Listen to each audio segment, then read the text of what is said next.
मैं 1999 में एक ऐसे फोन के साथ यात्रा करता हूं जो भविष्य से जुड़ सकता है। फोन पर भविष्य की जानकारी का उपयोग करते हुए मैं शून्य से शुरू करता हूं और छोटे से बड़े तक बढ़ता हूं। इतिहास में सबसे अपरंपरागत पुनर्जन्म लेने वाला व्यक्ति, एक साधारण व्यक्ति जो फिर से अपना जीवन जी रहा है। यदि आप नासमझ इच्छापूर्ति कहानियों का आनंद लेते हैं तो सावधानी से आगे बढ़े, सावधानी से आगे बढ़े, सावधानी से आगे बढ़े। झो पेंग, जो अपने 30वें दशक में थे, ने कभी उम्मीद नहीं की थी कि बिजली की चपेट में आने से उनका पुनर्जन्म होगा। मैं अभी भी अपने हाथ में अपना फोन लेकर 1999 में वापस चला गया। अध्याय 1, बिजली गिरने से मारा। चकाचौंध करने वाली सूरज की रोशनी कार की खिड़की से बह रही थी, जिससे झो पेंग का चेहरा रोशन हो गया और उसके लिए अपनी आंखें खोलना मुश्किल हो गया।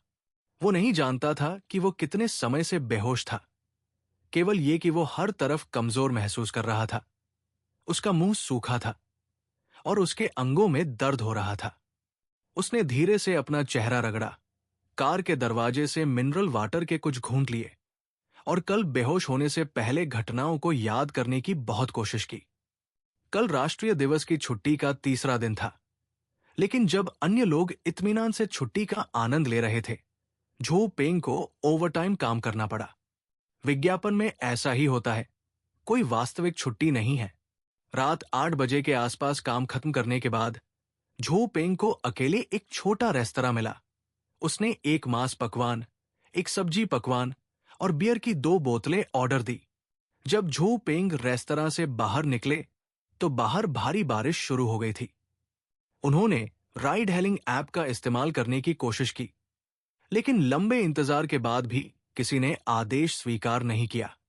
वो घर टैक्सी लेना चाहता था, लेकिन बिनचेंग में जब बारिश, बर्फबारी या बारिश होती है तो टैक्सी ढूंढना माउंट एवरेस्ट पर चढ़ने से ज्यादा कठिन होता है।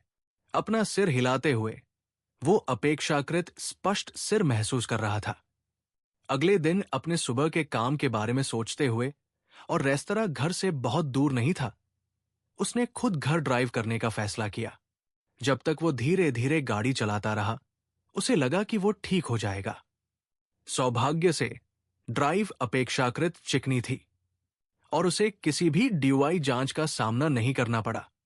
झो पेंग सावधानी से अपने अपार्टमेंट परिसर के प्रवेश द्वार पर वापस चले गए और अपनी कार खड़ी कर दी। लेकिन तब तक बारिश हो रही थी, साथ ही बीच बीच में गड़गड़ाहट और बिजली गिर रही थी।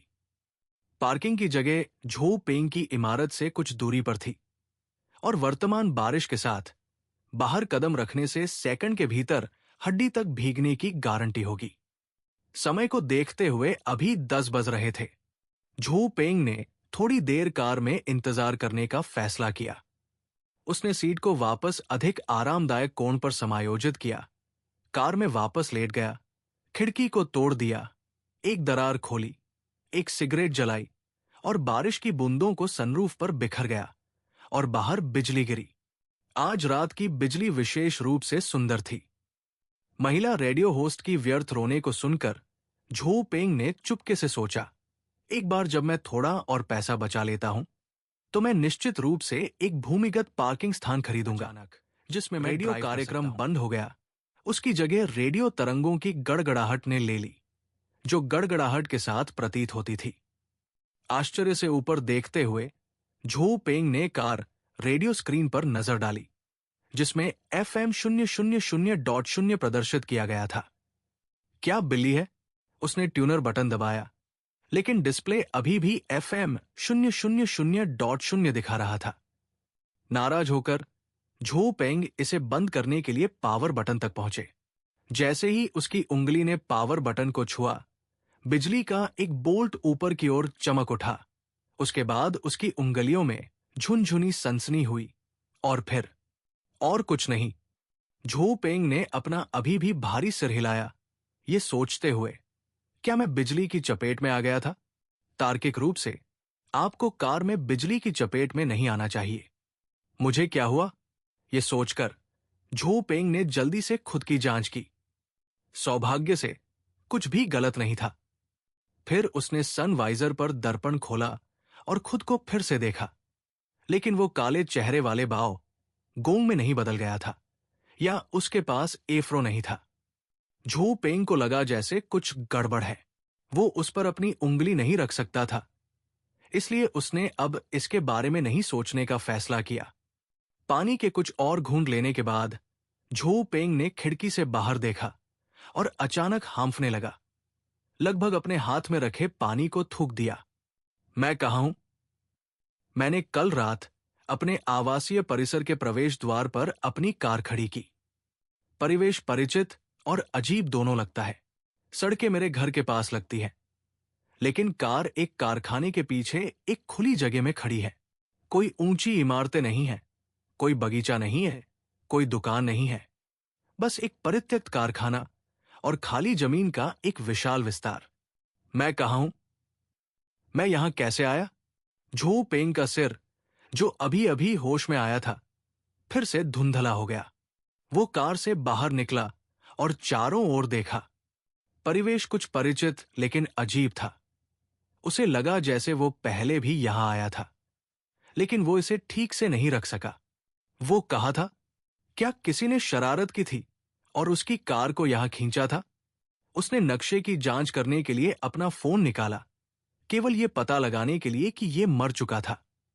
खुद को शांत करते हुए झू पेंग कार में वापस आ गया और धीरे धीरे पास की सड़क पर चला गया। वो लक्ष्यहीन रूप से गाड़ी चलाता था। सड़कें आज असामान्य रूप से शांत थी। अपनी जेब में खाली सिगरेट के पैक को छूते हुए उसे बेचैनी की एक अजीब सी भावना महसूस हुई। एक छोटे से सुपरमार्केट से गुजरते हुए झू पेंग ने अपनी कार पार्क की और अंदर चला गया। उसने दरवाजे के पास बैठे मालिक से कहा, मुझे युक्सी सिगरेट का एक पैकेट दे दो। जैसे ही झू पेंग ने बात की, उसने अपना बटुआ निकाला, दुकानदार द्वारा दी गई सिगरेट को स्वीकार किया, 100 युआन का बिल सौंपा, लापरवाही से रैपर को खोल दिया, एक जलाया और बदलाव की प्रतीक्षा करने लगा। हालांकि दुकानदार ने पैसे प्राप्त करने के बाद झू पेंग को आश्चर्य से देखा, फिर बिल को प्रकाश के सामने रखा, उसे बारीकी से जांचा। उसने पैसे नीचे रखे और झू पेंग को फिर से देखा। झू पेंग ने सतर्क दुकानदार को देखकर मुस्कुराते हुए कहा, बदलो, क्या आपको लगता है कि गलियारा आपको नकली पैसे देगा? दुकानदार ने सुपरमार्केट के पीछे पुकारा, बूढ़ी औरत, एक सेकंड के लिए यहां से बाहर आओ। जल्दी से एक बूढ़ी औरत को दे दिए जो आई थी। बुढ़िया पहले तो चौंक गई, फिर उसने मेज से अपना पढ़ने का चश्मा उठाया और अपने सामने के बूढ़े आदमी की तरह प्रकाश तक अपने चश्मे की जांच की। झू पेंग अधीर हो रहा था और बोलने ही वाला था कि बुढ़िया ने कहा, युवक, मुझे एक और दे दो, मैं इस पैसे को स्वीकार नहीं कर सकता। झू पेंग को दबोच लिया गया। वो जानता था कि जब एक व्यापारी ने कहा कि वे एक बिल का आदान प्रदान करना चाहते हैं, तो उनका आमतौर पर मतलब था कि ये नकली था, लेकिन वे इसे इतनी स्पष्ट रूप से नहीं कहेंगे। ये सोचकर कि महिला बुजुर्ग थी, झू पेंग बहस नहीं करना चाहता था, इसलिए उसने अपना बटुआ खोला, एक और बिल निकाला और उसे सौंप दिया। लेकिन इस बार महिला ने उसके पैसे बिल्कुल नहीं लिए और बस इतना कहा, मुझे एक और दे दो। अब झू पेंग को गुस्सा आ रहा था। अगर पहला बिल नकली लगता तो वो उसके साथ बहस नहीं करता, लेकिन जब उसने उसे एक और बिल दिया तो उसने इसे देखा भी नहीं और फिर भी कहा कि ये नकली था। क्या वो परेशानी पैदा करने की कोशिश कर रही थी? झू पेंग बोलने ही वाला था कि बुढ़िया ने उसके बटुए पर नजर डाली और कहा, युवक, यदि आपका बटुआ इन लाल बिलों से भरा है तो इसे बदलने की जहमत मत उठाओ, मैं इसे स्वीकार नहीं करूंगा। झू पेंग वास्तव में गुस्से में था, लेकिन यह देखकर कि वो बुजुर्ग थी, उसने अपना गुस्सा दबा दिया और कहा, ठीक है, तो वीचैट करेगा, है ना? क्या वीचैट? अलीपे के बारे में क्या? क्या अलीपे? क्या मैं कार्ड से भुगतान कर सकता हूं? हमारे पास वो उपकरण नहीं है। झू पेंग ने एक गहरी सांस ली, खुद को शांत किया और धीरे से कहा, आप नकद स्वीकार नहीं करते हैं, आपके पास वीचैट या अलीपे नहीं है, और आप कार्ड से भुगतान नहीं कर सकते। आप इतने समय अपनी छोटी सी दुकान को खुला रखने में कैसे कामयाब रहे हैं? ऐसा नहीं है कि हम नकद स्वीकार नहीं करते हैं, यह है कि हम इस तरह के पैसे स्वीकार नहीं करते हैं। मेरे पैसे में क्या खराबी है? क्या मैं इसे खर्च नहीं कर सकता? मैं अन्य स्थानों के बारे में नहीं जानता, लेकिन मैं इसे यहां खर्च नहीं कर सकता, तो मेरे पास कोई और पैसा नहीं है, और मैंने पहले ही एक सिगरेट खो ली है। आप क्या करने जा रहे हैं? वैसे भी ये छोटी सी दुकान क्रेडिट की पेशकश नहीं करती है। तभी छोटे सुपरमार्केट का दरवाजा खुला और एक लड़की जो लगभग 15 या 16 साल की लग रही थी, अंदर चली गई और पुकार रही थी, दादाजी, दादी, मैं घर पर हूं। बूढ़ा आदमी अपनी प्यारी पोती को लौटते देख तुरंत उसका स्वागत करने के लिए काउंटर के पीछे से बाहर आया। उसका कठोर चेहरा मुस्कान में नरम हो गया। जियाओ जी की पीठ, क्या आप भूखे हैं? पीछे के कमरे में आओ, तुम्हारी दादी पहले ही रात का खाना बना चुकी है। लड़की ने काउंटर की ओर देखा और देखा कि एक थोड़ा परिचित व्यक्ति अपनी दादी के साथ बहस कर रहा था। उसने चुपचाप अपने दादा से पूछा, दादी क्या कर रही है? कुछ युवक साथ आए, स्मार्ट कपड़े पहने और सम्मानजनक लग रहे थे, लेकिन वो अपनी सिगरेट के लिए भुगतान नहीं करेगा। बूढ़े ने गुस्से में कहा, पहले से ही गुस्से में। झो पेंग चतुराई से और सम्मानजनक दिख रहा है, लेकिन भुगतान नहीं करेगा। शब्दों को सुनकर आखिरकार वापस नहीं रह सका और घूम कर कहा, सिगरेट के लिए कौन भुगतान नहीं करेगा? आप ही उन्हें स्वीकार करने से इनकार ये कहा। लड़की ने अप्रत्याशित रूप से पहले कहा, ओह झो पेंग, ये तुम हो। अध्याय 2 मेरा पुनर्जन्म हुआ था। झो पेंग को दबोच लिया गया। उसने अपने सामने कुछ परिचित दिखने वाली लड़की पर नजर डाली, लेकिन उसे ठीक से जगह नहीं दे सका। नाम उसकी जीभ की नोक पर लग रहा था, फिर भी स्मृति दूर महसूस कर रही थी। ओ तुम कौन हो? झो पेंग ने याद करने की कोशिश करते हुए पूछा। लड़की पहले तो हैरान दिखी, फिर थोड़ी नाराज हुई। ओह, आप केवल 2 दिनों के बाद अपने सहपाठी को नहीं पहचानते हैं? 2 दिन? सहपाठी? क्या चल रहा है? ये लड़की वास्तव में कुछ है? क्या वो मुझसे मजाक कर रही है? जरा ठहरिए। झो पेंग ने लड़की को और करीब से देखा, जैसे अचानक कुछ याद आ रहा हो। उसकी अभिव्यक्ति अविश्वसनीय हो गई और उसने थोड़ी कांपती हुई आवाज में कहा, लू जी? आप लू जी हैं? क्या गलत है? ऐसा लगता है जैसे आपने कोई भूत देखा हो। हर दिन एक सहपाठी को देखने में क्या बड़ी बात है? लू जी ने नाखुश होकर कहा। उस समय झो पेंग को कुछ याद आ रहा था। अचानक छोटे सुपरमार्केट से बाहर निकल गया, अपनी कार की ओर भागा और खुद को देखने के लिए फिर से सनवाइजर पर छोटा दर्पण खोला। आईने में परिचित चेहरे को देखकर पीला और पसीने से लथपथ झो पेंग को आखिरकार समझ में आया कि जब उसने पहले आईने में देखा तो उसे क्यों लगा कि कुछ गड़बड़ है। यह पता चला कि चेहरा उसके स्कूल के दिनों से ही उसका अपना था। इस दुनिया में कुछ लोग ऐसे हैं जो बिल्कुल वैसे ही दिखते हैं जब आप उनसे पहली बार मिले थे, और 10 साल बाद वे अभी भी वैसे ही दिखते हैं। झो पेंग का चेहरा उस तरह का है। जूनियर हाई में भी उनका चेहरा थोड़ा परिपक्व दिखने वाला था। जबकि उसके सहपाठी आर्केड में गए और बाकी सभी को दरवाजे पर रोक दिया गया और नाबालिगों को निषिद्ध संकेत के साथ एक कठोर व्याख्यान दिया गया। झो पेंग बिना किसी देखभाल के अंदर आ सकता था। जब झो पेंग 15 या 16 वर्ष के थे तो उनका चेहरा 20 वर्षीय व्यक्ति का था। जब वो 25 या 26 साल का था तब भी उसके पास 20 साल के युवक का चेहरा था।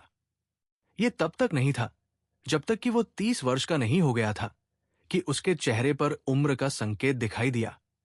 लेकिन पहली नजर में वो अभी भी अपने बिस्वा दशा में एक युवक की तरह दिखता था। क्या मैंने समय यात्रा की है? यह पहला विचार था जो झो पेंग के दिमाग में आया। नहीं, उसने फिर से आईने में देखा। यह समय यात्रा नहीं थी, चूंकि उसकी उपस्थिति स्कूल में दिखने की तरह वापस आ गई थी। और उसका स्थान और सामाजिक पृष्ठभूमि भी उसके पिछले जीवन से थी। इसलिए ये पुनर्जन्म होना चाहिए। मैंने वास्तव में पुनर्जन्म लिया और मैं 2019 से अपनी कार में वापस चला गया। ऑनलाइन उपन्यासों के लंबे समय से प्रशंसक झो पेंग ने पुनर्जन्म की कहानियों सहित विभिन्न शैलियों में हाथ आजमाया था। क्या पुनर्जन्म वास्तव में मौजूद हो सकता है? क्या वह सपना देख रहा था? जैसे ही झो पेंग ने अपने विचारों को इकट्ठा करने के लिए अपनी आंखें बंद की, उसने अचानक कार की खिड़की पर दस्तक सुनी। अपनी आंखें खोलकर उसने देखा कि लू जी कार के बाहर खड़ी है, आश्चर्यचकित दिख रही है। झो पेंग जल्दी से कार से बाहर निकले, एक गहरी सांस ली और कहा, लू जी, मुझे क्षमा करें। मैंने कल रात कुछ पेय पिए थे और मुझे अभी भी थोड़ा चक्कर आ रहा है। लू जी झो मैंने पहले तुम्हें नहीं पहचाना। अपनी नाक सिकोड़ ली और सूंघा। वास्तव में शराब की एक हल्की गंध थी। तुम क्यों पी रहे हो? और आप धूम्रपान क्यों कर रहे हैं? मुझे ये पहले कभी नहीं पता था। और ये कार, क्या आपने इसे चलाया? क्या आपके पास ड्राइविंग लाइसेंस है? वास्तव में मिडिल स्कूल के छात्रों के बीच शराब पीना और धूम्रपान करना असामान्य नहीं है, लेकिन ये आमतौर पर अपेक्षाकृत परेशान करने वाले छात्रों से जुड़ा होता है। ये तथ्य है कि एक मिडिल स्कूल का छात्र गाड़ी चला रहा है, जो अधिक चौंकाने वाला है। मैं कभी कभी पीता हूं और मैं कभी कभी धूम्रपान भी करता हूं। ये कार मेरे पिताजी में से एक की है। मित्रों, वो एक व्यापार यात्रा पर गया है और इसे मेरे घर पर छोड़ दिया है, इसलिए मैंने इसे एक स्पिन के लिए बाहर निकाला। यह कहना कि यह उसकी अपनी कार थी अवास्तविक था। झो पेंग शुरू में यह कहना चाहता था कि यह उसके पिता का था, लेकिन फिर उसे याद आया कि उसका परिवार जूनियर हाई स्कूल में सिर्फ एक औसत परिवार था। झो पेंग के समय में जो परिवार निजी कार खरीद सकते थे, वे अत्यंत दुर्लभ थे। आज के मानकों के अनुसार झो पेंग की कार का मालिक होना निश्चित रूप से उसे अमीर और प्रभावशाली बना देगा। यद्यपि यह सिर्फ एक इस्तेमाल किया हुआ कैडिलैक XT5 था, जिसे उसने अपने बॉस से 200,000 युआन से कम में खरीदा था। इसमें electronic gear shifter, panoramic sunroof, कील स्टार्ट, इलेक्ट्रॉनिक पार्किंग ब्रेक और टचस्क्रीन नेविगेशन जैसी विशेषताएं थी। आधुनिक कारों में मानक सुविधाएं, लेकिन इनमें से एक या दो को भी भविष्य माना जाएगा। लू जी ने अपना सिर झुका लिया, झो पेंग को हैरान भाव से देखा। ऐसा प्रतीत होता है कि वह जो कह रहा था उसे संसाधित करने के लिए कुछ समय की आवश्यकता थी। तभी दादी लू जी ने छोटे सुपरमार्केट के प्रवेश द्वार से फोन किया, जियो जी, रात के खाने के लिए आओ, खाना ठंडा हो रहा है। लू जी जल्दी से मुड़ा और उत्तर दिया, ठीक है, अभी आ रहा है। फिर उसने झो पेंग से कहा, चलो खाने के लिए कुछ लेते हैं, आपने शायद अभी तक खाना नहीं खाया है। झो पेंग वास्तव में थोड़ा भूखा था। उसने दोपहर का भोजन नहीं किया था। नाश्ते की तो बात ही छोड़ दे, लेकिन उसे थोड़ी शर्मिंदगी महसूस हुई। उसने सोचा कि कैसे उसने और लू जी ने मिडिल स्कूल के दौरान मुश्किल से बातचीत की थी। उनके मंडल अलग अलग थे। कभी कभी एक भी शब्द का आदान प्रदान किए बिना दिन चले जाते थे। अब उसे खाने के लिए कहना थोड़ा बहुत अचानक महसूस हुआ। क्या ये उपयुक्त? झो पेंग ने कुछ अजीब तरह से कहा, ओह, ये ठीक है, मेरे दादा दादी बहुत दयालु हैं। लू जी ने कहा। उसका व्यक्तित्व हमेशा आउटगोइंग था, क्योंकि उसने झो पेंग के कपड़ों को खींचा और वापस चलना शुरू कर दिया। अरे, वैसे तुम्हारे दादा दादी ने मेरे पैसे क्यों नहीं लिए? ऐसा लग रहा था। ओह, मेरे पैसे में कुछ गड़बड़ है, झो पेंग ने चलते हुए पूछा। मैं आपसे भी यही बात पूछने वाला था। आपके पास किस तरह का पैसा है? मैंने इसे अभी चेक किया है और यह निश्चित रूप से वास्तविक नहीं है। पहले तो मुझे लगा कि यह विदेशी मुद्रा है, लेकिन इसमें एक महान व्यक्ति का चित्र है और इस पर पीपुल्स बैंक ऑफ चाइना शब्द है। यह नकली पैसा इतना स्पष्ट रूप से नकली है और यह सब लाल है। क्या आपके साथ धोखाधड़ी हुई? लू जी का मुंह मशीन गन की तरह स्पष्ट रूप से है। रुको, लू जी, अभी क्या समय हुआ है? झो पेंग को अचानक कुछ एहसास हुआ। लू जी ने उसे ऐसे देखा जैसे वो कोई बेवकूफ हो। क्या तुम नशे में हो? आज 3 अक्टूबर है। आज राष्ट्रीय दिवस की छुट्टी का आखिरी दिन है। क्या राष्ट्रीय दिवस 7 दिन की छुट्टी नहीं है? ओह, ये कौन सा साल है? झो पेंग ने अचानक पूछा। ऐसा लगता है कि आप वास्तव में नशे में हैं। 1999, 7 दिन की छुट्टी।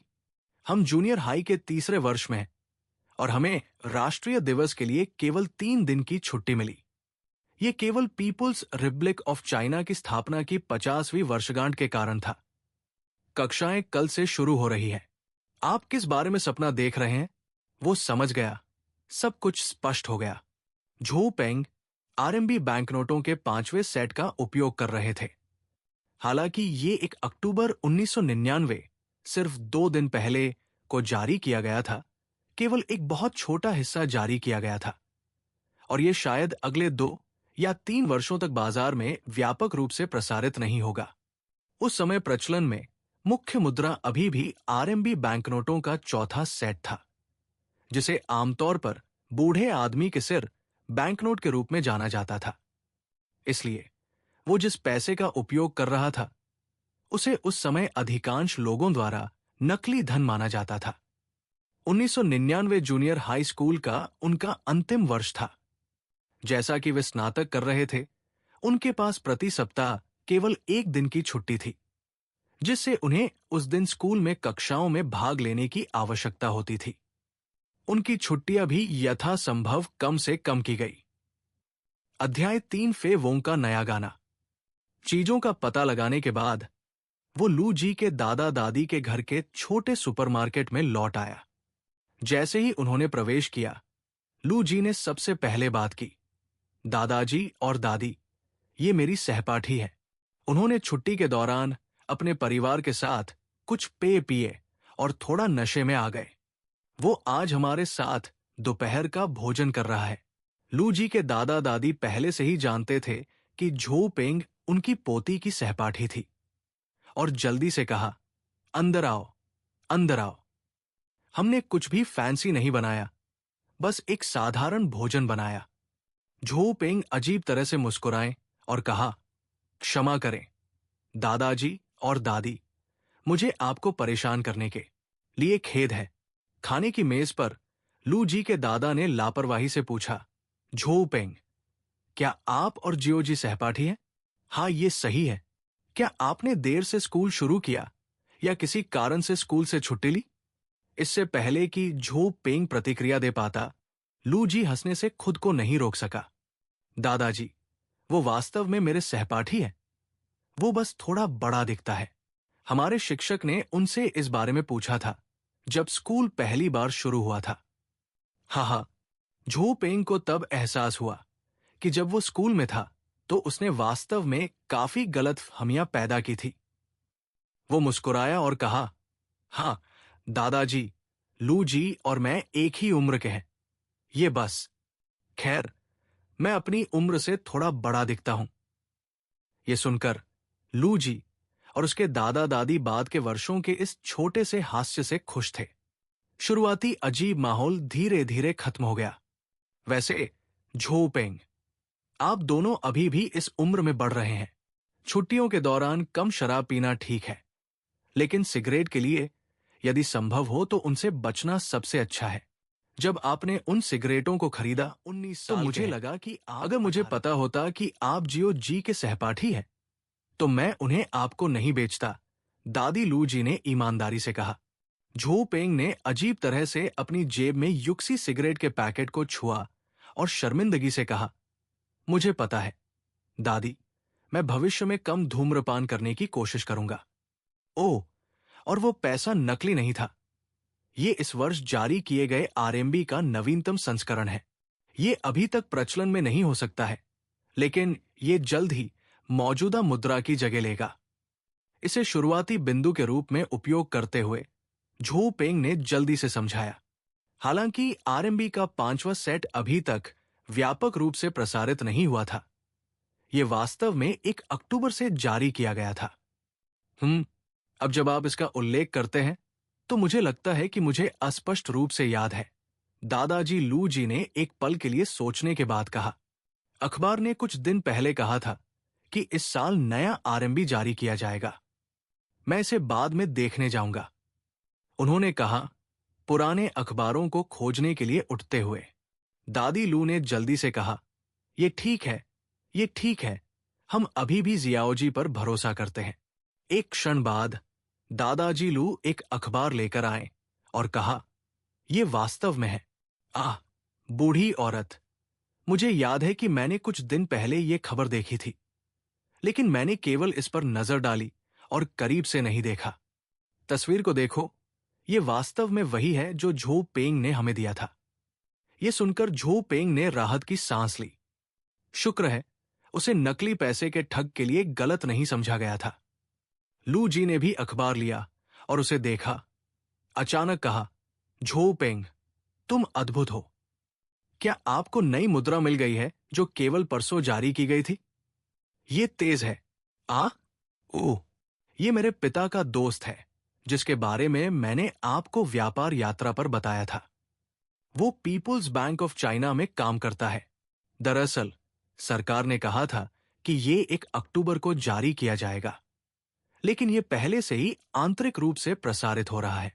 मुझे लगा कि ये काफी दुर्लभ था, इसलिए मैंने अपने पिता से इसके लिए कुछ का आदान प्रदान किया। झो पेंग ने एक पल के लिए सोचने के बाद कहा, ये स्पष्टीकरण वायुरोधी होना चाहिए, है ना? लू जी और उसके परिवार को अनजाने में सिर हिलाते देखकर झो पेंग को पता था कि वो आखिरकार इस बाधा से पार पा लिया है। रात के खाने के बाद लू जी ने झो पेंग से पूछा, अरे, तुम आज दोपहर कहाँ जा रहे हो? स्कूल वापस जा रहे हैं? झो पेंग ने उत्तर दिया, क्या कक्षाएं कल से शुरू नहीं होती हैं? आज दोपहर जाने का क्या मतलब है? लू जी ने झो पेंग पर नजर डाली। क्या शिक्षक जू ने ये नहीं कहा कि हम 3 तारीख की दोपहर को पढ़ने के लिए स्कूल जा सकते हैं? उसने कहा कि एक शिक्षक पर्यवेक्षण करेगा।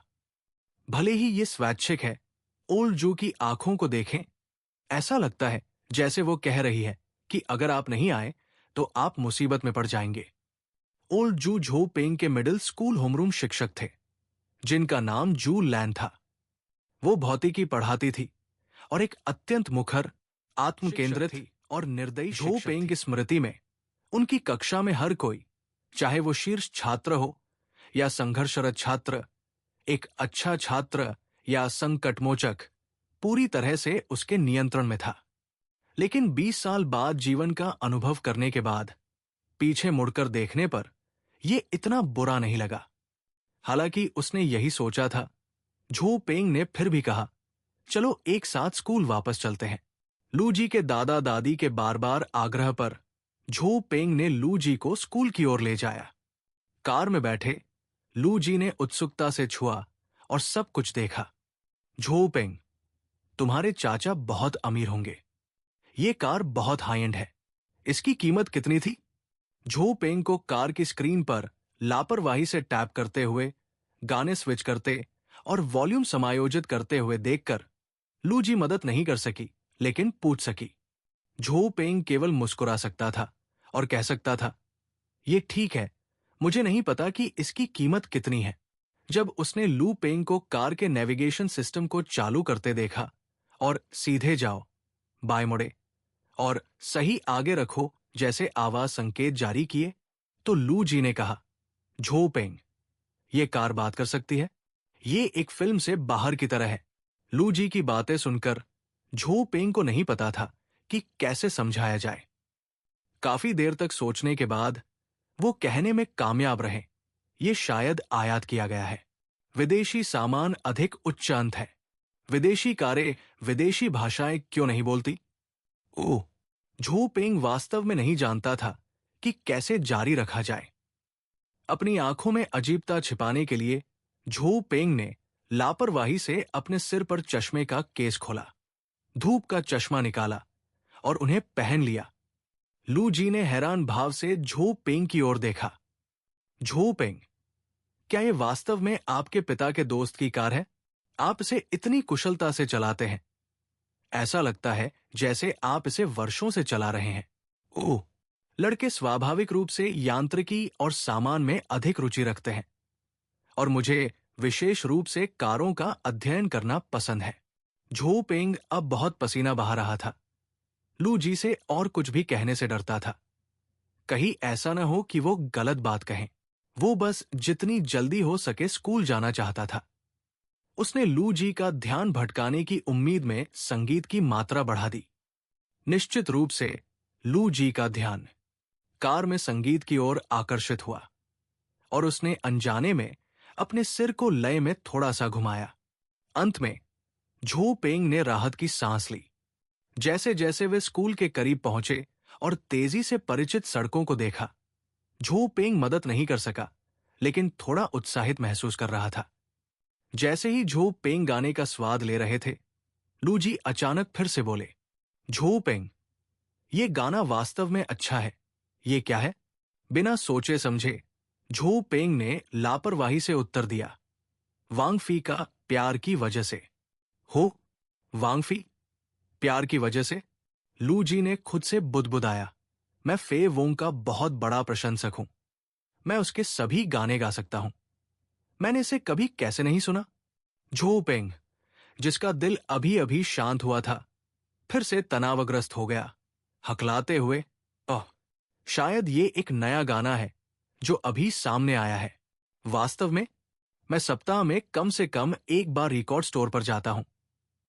एक नया फेवोंग गीत? मैंने इस पर ध्यान कैसे नहीं दिया? मैं स्कूल के बाद इसे फिर से खोजूंगा। अध्याय 4 कक्षा में वापस। अंत में झो पेंग स्कूल के गेट पर चला गया। जैसे ही वो पार करने वाला था, उसने एक पल के लिए सोचा और त्वरक को फिर से दबाया। थोड़ी देर के लिए जारी रखा, अरे झो पेंग, तुम कहाँ गाड़ी चला रहे हो? क्या हम यहां नहीं हैं? चलो थोड़ा और आगे बढ़ते हैं। स्कूल के गेट के बाहर पार्किंग करना अच्छा विचार नहीं है। ये कहते हुए झो पेंग ने कार को स्कूल से ज्यादा दूर एक आवासीय भवन के सामने ले जाया।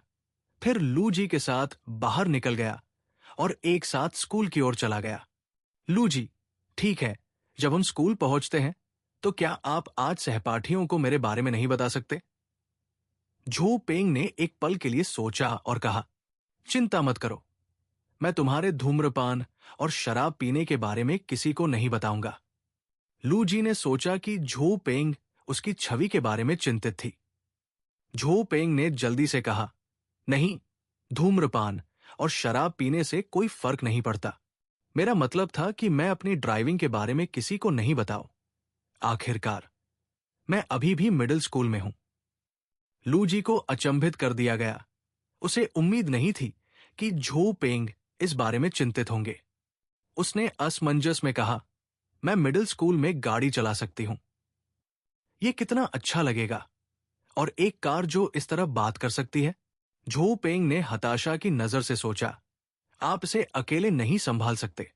अगर अधिक लोगों को पता चलता है तो वे मुझसे हर विवरण पूछते रहेंगे। कौन जानता है कि वे किस तरह की चूक का खुलासा करेंगे। ओह, वैसे भी चलो इसे ठीक से नहीं कहते हैं।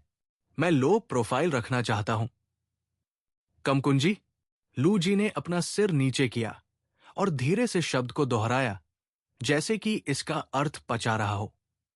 फिर उसने ऊपर देखा और झो पेंग की ओर देखकर मुस्कुराते हुए कहा, ठीक है, मैं इसे आपके लिए गुप्त रखूंगा, लेकिन आपको मुझसे वादा करना होगा कि अगर मुझे मौका मिला तो मैं आपकी कार में सवारी करूंगी। बोलते ही वे दोनों कक्षा में पहुंच गए।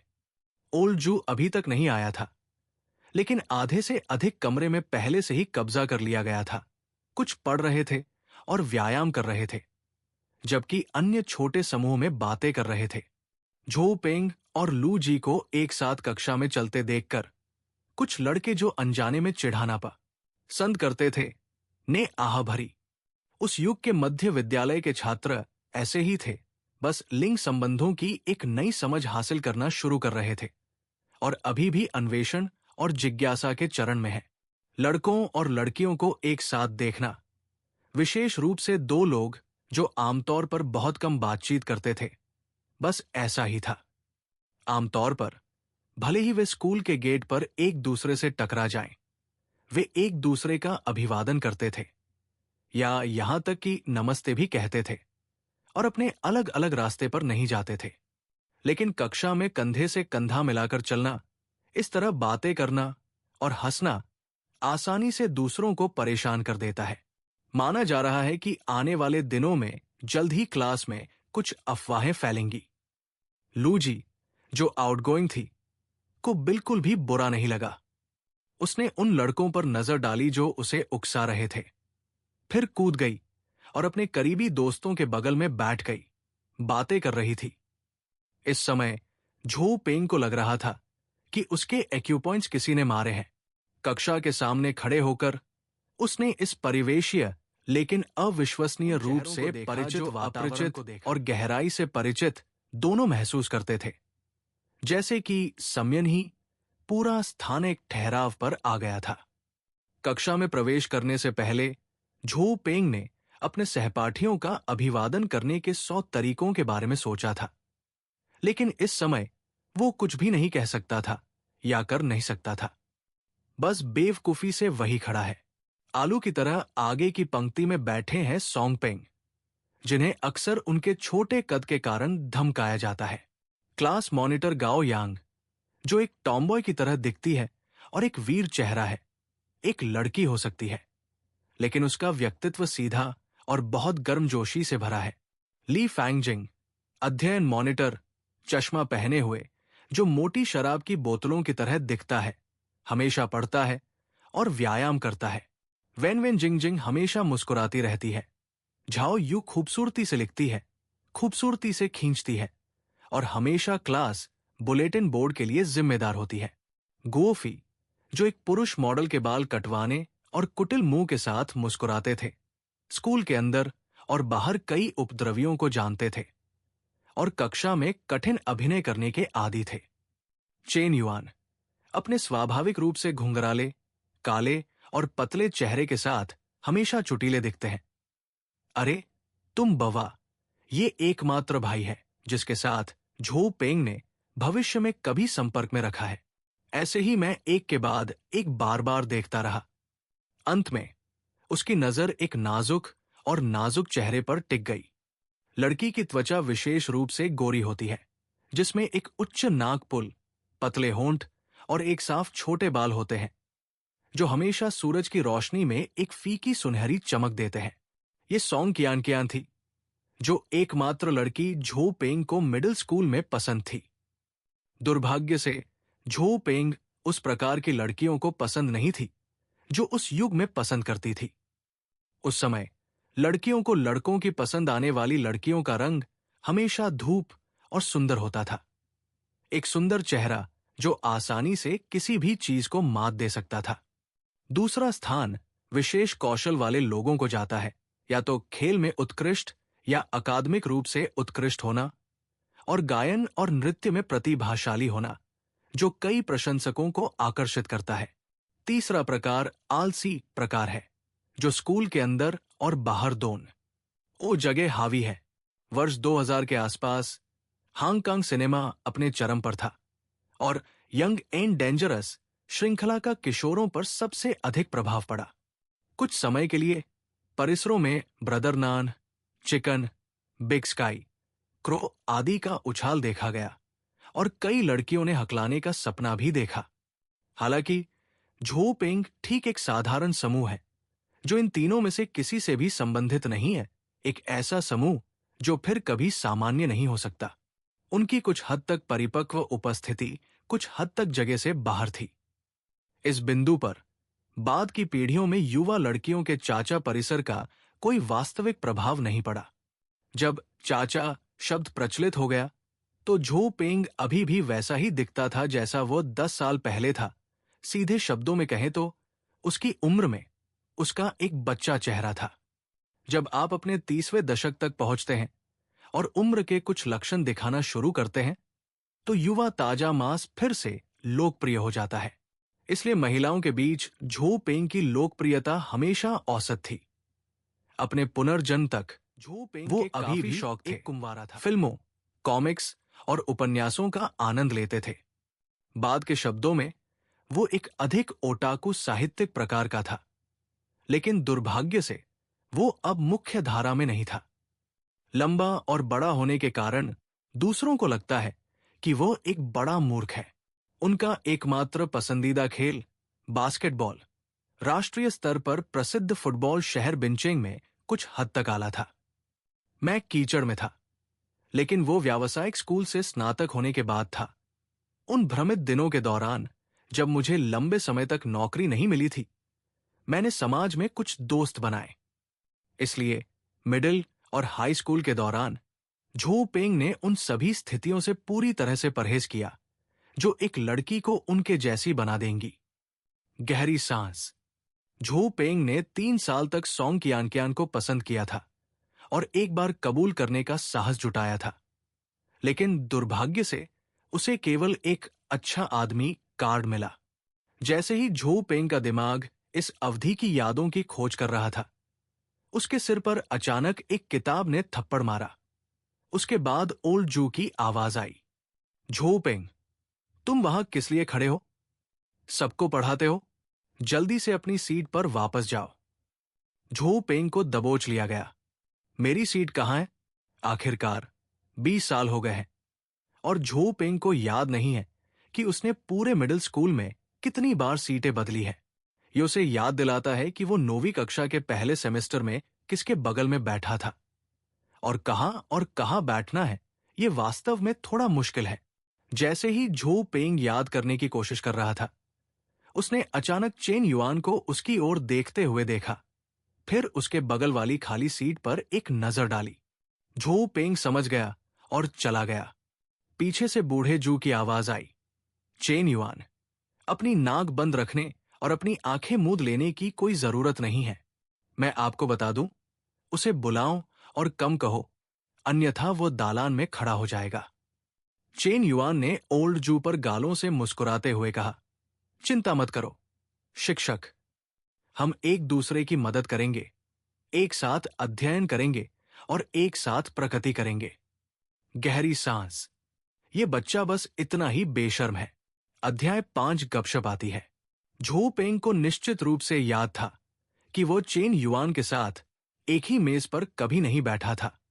इसलिए उसने नाटक किया कि कुछ भी नहीं हुआ था और कहा, तुमने मुझे क्यों बुलाया? चेन युआन ने मुस्कुराते हुए कहा, वैसे भी आप स्वाध्ययन कक्षा के दौरान जहां चाहे बैठ सकते हैं। जब ओल्ड जू चला जाता है तो चलो कुछ राउंड खेलते हैं।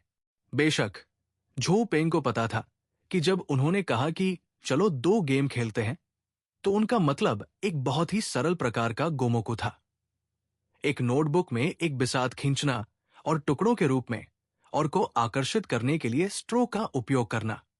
पोडियम पर ओल्ड जू थूक रहा था क्योंकि वो दोपहर के स्वाध्ययन कार्यक्रम के बारे में बात कर रहा था। किस कक्षा में भाग लेने के लिए एक शिक्षक होगा और अभ्यास पहले से कैसे तैयार किया जाएगा। झो पेंग ने ध्यान न देने का नाटक किया और चुपचाप चेन युआन से पूछा, हूं? मैंने अपने पुराने जोड़े बोली में, जिसका अर्थ है डेस्कमेट, को क्यों नहीं देखा? अभी तक यहां नहीं। चेन युआन ने झो पेंग को बगल में देखा। क्या आप अंधे हैं? क्या वो अपनी सीट पर अकेली नहीं बैठेगी? निगाहों का अनुसरण करते हुए झो पेंग ने खिड़की से आखिरी पंक्ति पर नजर डाली। केवल एक खाली सीट थी, इसलिए वो उसकी सीट होनी चाहिए।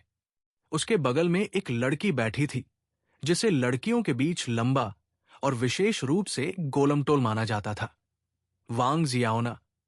अचानक चाक का एक टुकड़ा झो पेंग के चेहरे पर मारा। उसके बाद ओल्ड जू की आवाज आई, झो पेंग, यदि आप बात करते रहते हैं तो बाहर निकले या अपनी सीट पर वापस आ जाएं। फिर कक्षा के कुछ कोनों से कुछ धीमी हंसी आई। बूढ़े जू ने नजर डाली। कौन हंस रहा है? जो हंसता है बाहर जाओ और उसके साथ हंसो।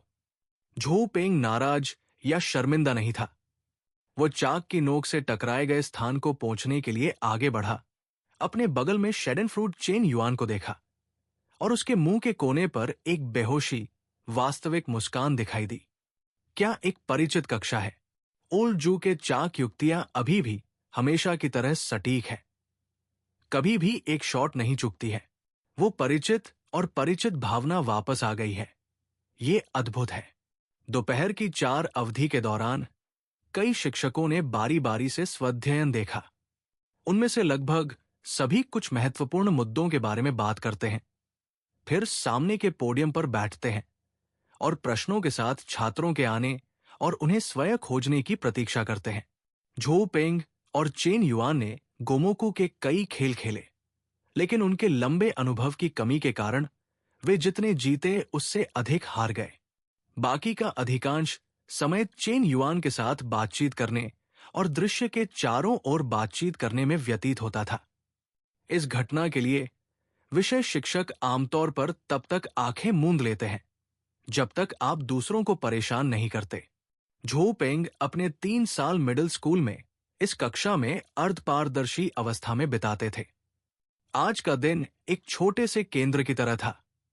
झो पेंग के उत्साहित और सक्रिय होने के अलावा दोपहर में लू जी के साथ कक्षा में भाग लेना भी गपशप का एक गर्म विषय था। झो पेंग, क्या आपके और लू जी के बीच कुछ नहीं चल रहा है?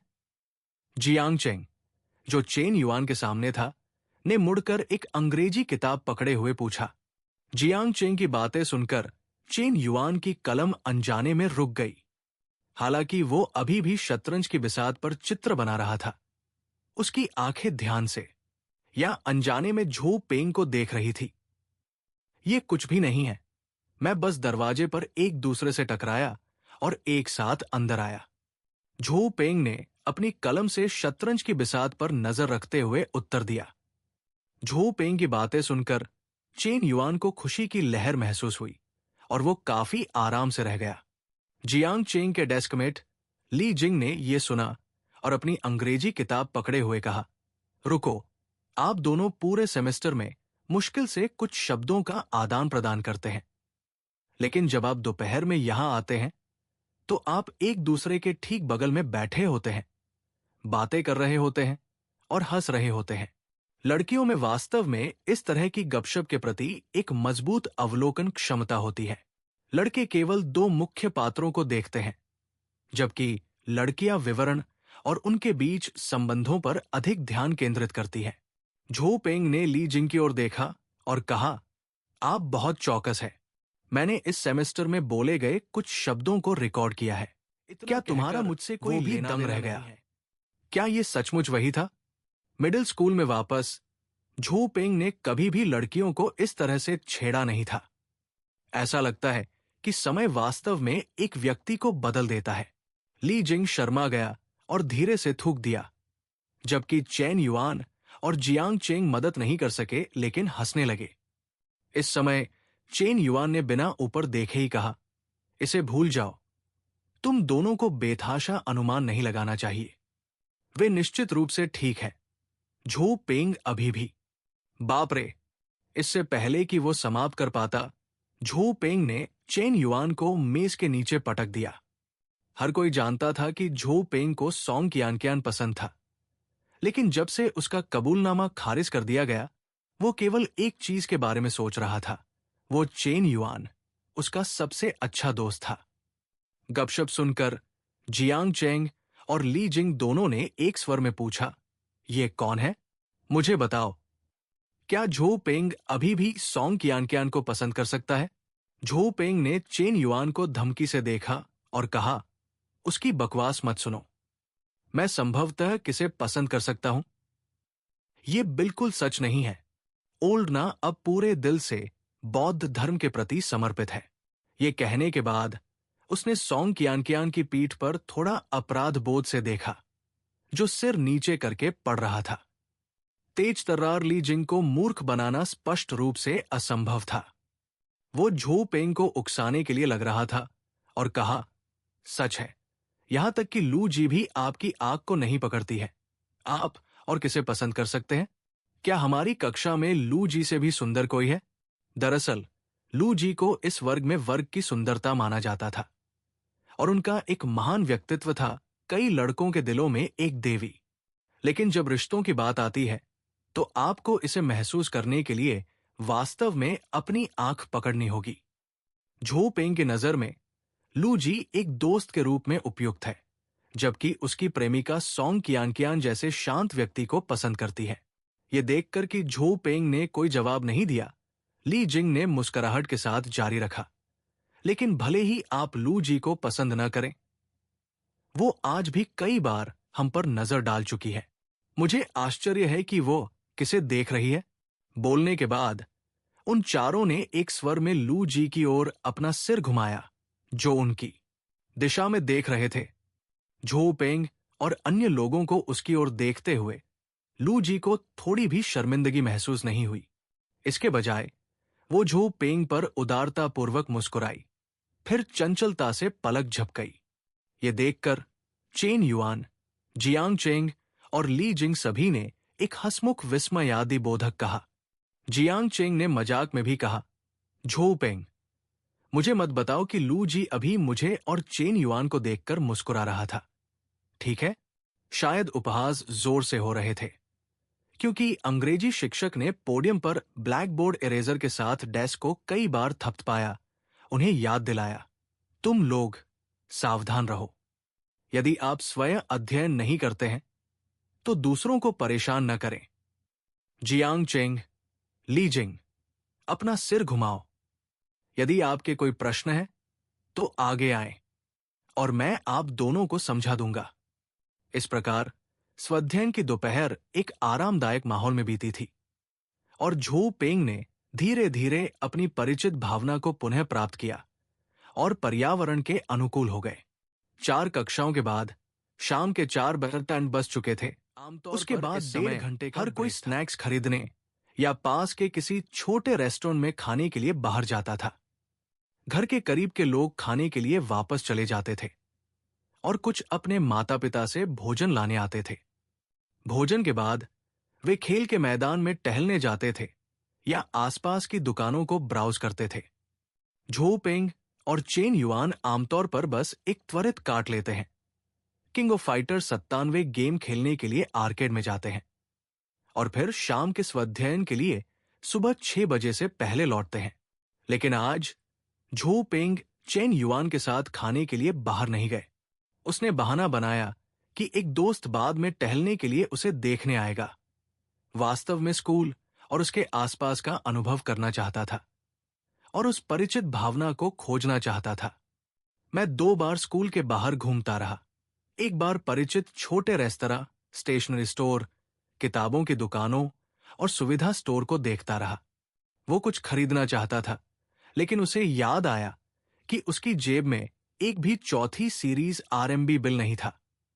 नकली मुद्रा डीलर के रूप में पकड़े जाने से बचने के लिए झो पेंग ने इस विचार को छोड़ दिया।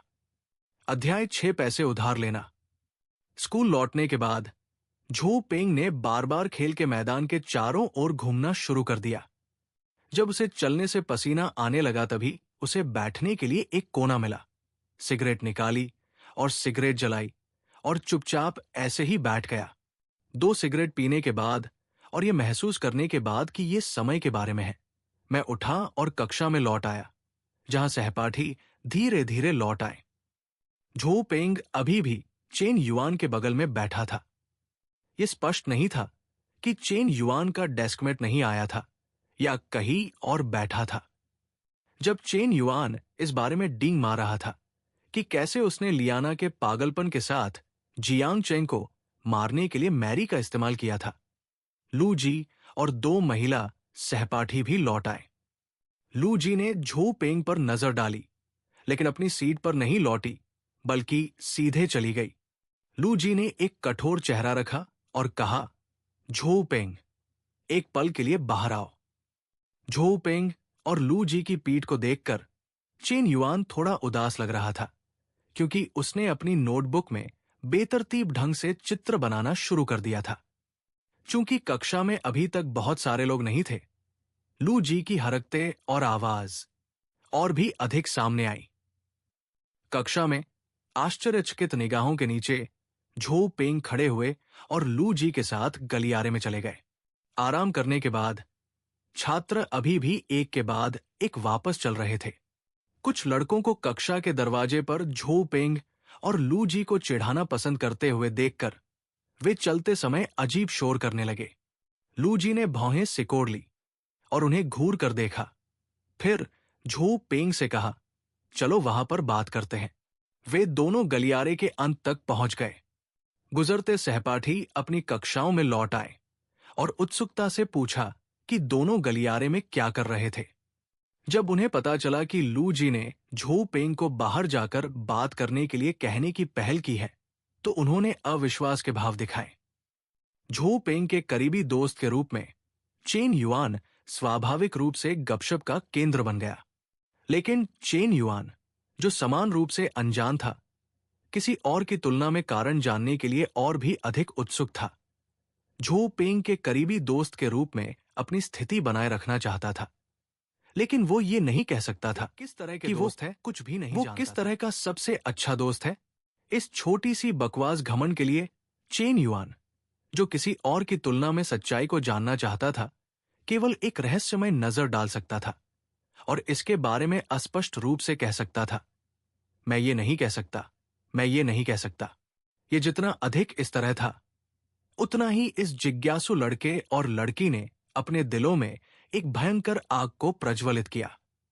गलियारे के अंत में वे दोनों, जो जनमत का केंद्र बन गए थे, एक दूसरे के सामने खड़े थे। झू पेंग ने लू जी को घबराकर देखा, ये सोचकर कि क्या ये लड़की वास्तव में मुझे पसंद करती है। क्या ऐसा हो सकता है कि पुनर्जन्म के बाद उन्होंने एक रहस्यमय व्यक्तिगत आकर्षण प्राप्त किया जो आसानी से उनके जैसा परिसर की सुंदरता बना सकता है। अगर वो मेरे सामने कबूल करती है तो मुझे क्या करना चाहिए? स्वीकार करें या अस्वीकार करें? प्राकृतिक सुंदरता को छोड़ना मुश्किल है।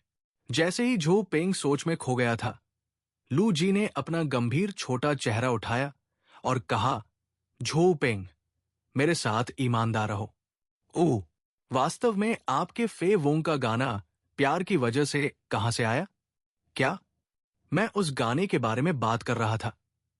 मैंने अभी अभी स्कूल के पास 3 संगीत स्टोर की जांच की, लेकिन ये गाना बिल्कुल नहीं मिला। मैंने बॉस से भी पूछा और उन सभी ने कहा कि फे वोंग ने निश्चित रूप से हाल ही में एक नया एल्बम जारी नहीं किया है। लू जी ने निराश होकर कहा, क्या यही कारण है कि आप मेरे पास आए हैं? झू पेंग शर्मिंदा दिखे। हां, क्या आपको लगता है कि मैं आपको देखना चाहता था? लू जी ने भी हैरान नजर से पूछा। नहीं, नहीं, अरे, मुझे लगा कि आप मुझसे एक गीत के लिए पूछ रहे हैं, लेकिन यह पता चला है कि आप एक गीत के बारे में पूछ रहे हैं। आराम से झू पेंग ने स्वाभाविक रूप से मजाक किया। इसके बजाय इसने लू जी को पूरी तरह से भ्रमित कर दिया। तुम किस बारे में बात कर रहे हो? आप बकवास कर रहे हैं। लू जी अब आने वाली पीढ़ियों के चुटकुलों को कैसे समझ सकती है? वो अभी भी बहुत गंभीर लग रहा था। थोड़ा ऊब महसूस करते हुए झू पेंग ने एक पल के लिए सोचा और कहा, ओह, ये गाना मुझे एक दोस्त ने दिया था, लेकिन मुझे ये भी नहीं पता कि उसे ये कहां से मिला। शायद यह अप्रकाशित है। आप जानते हैं, कुछ हस्तियां अपने जीवन में बहुत सारे गाने गाती हैं, लेकिन उनमें से सभी प्रकाशित नहीं होती है। मेरे दोस्त के परिवार के संगीत उद्योग में कुछ संबंध है, इसलिए अगर वे उन्हें पसंद करते हैं तो वे शायद उन्हें मनोरंजन के लिए बाहर रखते हैं। हो, अच्छा, ये गाना बहुत अच्छा है। फे वोंग इसे जारी क्यों नहीं करते? ये एक हिट होना तय है। गंभीरता से तो मैं अब और नहीं खरीद सकता, है ना? लू जी की निराश अभिव्यक्ति को देखकर झू पेंग को उसके लिए थोड़ा खेद हुआ। ओ चलो, ये सिर्फ इतनी छोटी सी बात है। क्या आपके पास MP3 है? मैं इसे आपके लिए कॉपी क्यों नहीं करता? क्या बकवास? झू पेंग अवाक था। अंत में महसूस किया कि इस समय मुख्य धारा का प्लेबैक टूल एक कैसेट वॉकमैन था और बेहतर CD प्लेयर थे। क्या आपके पास CD प्लेयर है? झू पेंग ने पूछा। हां, मैं करता हूं। लू जी को आशा दिखाई दे रही थी। इसके बारे में कैसे? मैं आपके लिए एक CD बनाऊंगा। जरूर, जरूर। लू जी जल्दी से सहमत हो गए। फिर उसने थोड़ा अजीब तरह से कहा, अपने पिछले लेकिन क्या ये बहुत महंगा नहीं होगा? झू पेंग के पास मिडिल स्कूल में CD प्लेयर नहीं था, इसलिए उन्हें इस बात का अंदाजा नहीं था कि उस समय एक आधिकारिक सीडी की कीमत कम से कम कई दर्जन डॉलर थी और कुछ लोकप्रिय हांगकांग और ताइवानी कलाकारों के एल्बमों के लिए 1 या 200 युआन में बिकना आम बात थी। तो इस युग में एक मिडिल स्कूल के छात्र को एक सीडी देना निश्चित रूप से एक बड़ा इशारा है, ये इतना बुरा नहीं है। झो पेंग वास्तव में नहीं जानता था कि विनम्र कैसे रहना है। हालांकि इसमें थोड़ा अधिक समय लग सकता है, इसलिए मैं इसे आपको तुरंत नहीं दे सकता। झो पेंग ने महसूस किया कि उनके परिवार के पास अभी तक कंप्यूटर नहीं है, बर्नर की तो बात ही छोड़ दें, और आरएमबी के केवल कुछ बिल ही वो खर्च नहीं कर सकते थे। कंप्यूटर और बर्नर प्राप्त करना इतना आसान नहीं था। ये ठीक है, मैं जल्दी में नहीं हूं। मैं जब तक चाहूं तब तक इंतजार कर सकता हूं, और अगर मैं इस दौरान सुनना चाहता हूं तो मैं आपके चाचा की कार में जा सकता हूं। लू जी ने कहा। झो पेंग फिर से हताश दिखे। ऐसा लग रहा था कि इस अवधि के दौरान उसका इस लड़की से चिपके रहना तय था। वे दोनों कक्षा की ओर कुछ ही कदम बढ़े थे कि झो पेंग को अचानक कुछ याद आया। अरे रुको, लू जी। ओह, तो क्या आप मुझे कुछ पैसे उधार दे सकते हैं? आप जानते हैं, मेरे पास अभी केवल कुछ नए बैंकनोट हैं, जिनका उपयोग करना थोड़ा मुश्किल है। यदि आप चिंतित हैं, तो मैं पहले आपके लिए अपने पैसे का आदान प्रदान कर सकता हूं, और जब मेरे पास पैसे होंगे तो मैं इसे वापस कर दूंगा। अरे, ये ठीक है, चीजों का आदान प्रदान करते रहने की कोई जरूरत नहीं है। मैं इसे पहले आपको उधार दूंगा, बस जब ये सुविधाजनक हो तो मुझे दे दूंगा। आप कितना चाहते हैं? 500 ठीक है? झो पेंग ने लापरवाही से कहा। 500? लू जी भी अचंभित रह गई। क्या यह थोड़ा ज्यादा नहीं है? लू जी के स्वर को सुनकर झो पेंग को एहसास हुआ कि वो थोड़ा लापरवाह था, और अब वो इस जीवन के मूल्य को मापने के लिए भविष्य की मानसिकता का उपयोग कर रहा था। अब एक भोजन की कीमत 3 से 5 युआन है। उन्हें याद है कि मिडिल स्कूल के तीसरे वर्ष में उनकी मां ने उन्हें पॉकेट मनी के लिए एक दिन में 10 युआन दिए थे, 2 भोजन और परिवहन की लागत। फिर भी ओह, सके पास गेम कंसोल खेलने के लिए अभी भी कुछ खाली समय था। 500 युआन एक साधारण छात्र के लिए एक सेमेस्टर या एक वर्ष के लिए भत्ता होने की बहुत संभावना है। उन्होंने कहा, मेरे पास 5 शतक है, लेकिन मैं आज इतना नहीं लाया। मेरे पास केवल 100 युआन से थोड़ा अधिक है। आप इसे कैसे ले लो, और मैं इसे कल आपके पास लाऊंगा। लू जी ने एक पल के लिए सोचा और कहा। अप्रत्याशित रूप से लू जी वास्तव में उसे 500 युआन उधार देने को तैयार थी, और अब उसके पास 100 युआन से अधिक थे। जब वो स्कूल में थी, तब उसके पास आमतौर पर पॉकेट मनी में केवल 1 दर्जन या 20 युआन होते थे। इसकी तुलना में लू जी काफी अमीर महिला थी। ये सोचकर झो पेंग पीछे नहीं हटे। फिर मुझे पहले 100 उधार दो। लू जी द्वारा सौंपे गए 100 युआन को जेब में डालकर वे दोनों कंधे से कंधा मिलाकर कक्षा में वापस चले गए। इस बार कक्षा में कोई और मजाक नहीं था। हर कोई चुपचाप उन दोनों को देखता रहा, मानो उनसे कोई सुराग खोजने की अपनी मुस्कान वापस पा ली थी, फिर भी अपनी सीट पर वापस आ गई। जबकि इस बार झो पेंग चेन युआन के पास नहीं गए, बल्कि सीधे अपनी सीट पर वापस चले गए। अध्याय 7 माई डेस्कमेट। वांग जियाओना। अपनी मेज पर बैठने के बाद झो पेंग ने अपनी मेज के माध्यम से फ्लिप किया, लापरवाही से एक भौतिकी व्यायाम पुस्तक पाई और काम शुरू करने के लिए अपनी कलम उठाई। आखिरकार वो वर्तमान में 9वीं कक्षा का छात्र था, और झो पेंग ये देखना चाहता था कि वह और कितना कर सकता है। पुस्तक एवं साहित्य। हो सकता है कि उसने अपनी पाठ्य पुस्तक को बहुत लंबे समय तक पीछे छोड़ दिया हो, लेकिन झो पेंग को वास्तव में एहसास हुआ कि वो एक मूर्ख की तरह था। वो एक भी समस्या का समाधान नहीं कर सकता था। वो एक भी सूत्र याद नहीं कर सका जो उसने पहले सीखा था। जबकि झो पेंग भौहें चढ़ा रहा था, उसकी डेस्कमेट वांग जियाओना ने ऊपर भी नहीं देखा। चुपचाप वो कार्य पुस्तिका सौंप दी जो उसने पहले ही कर ली थी।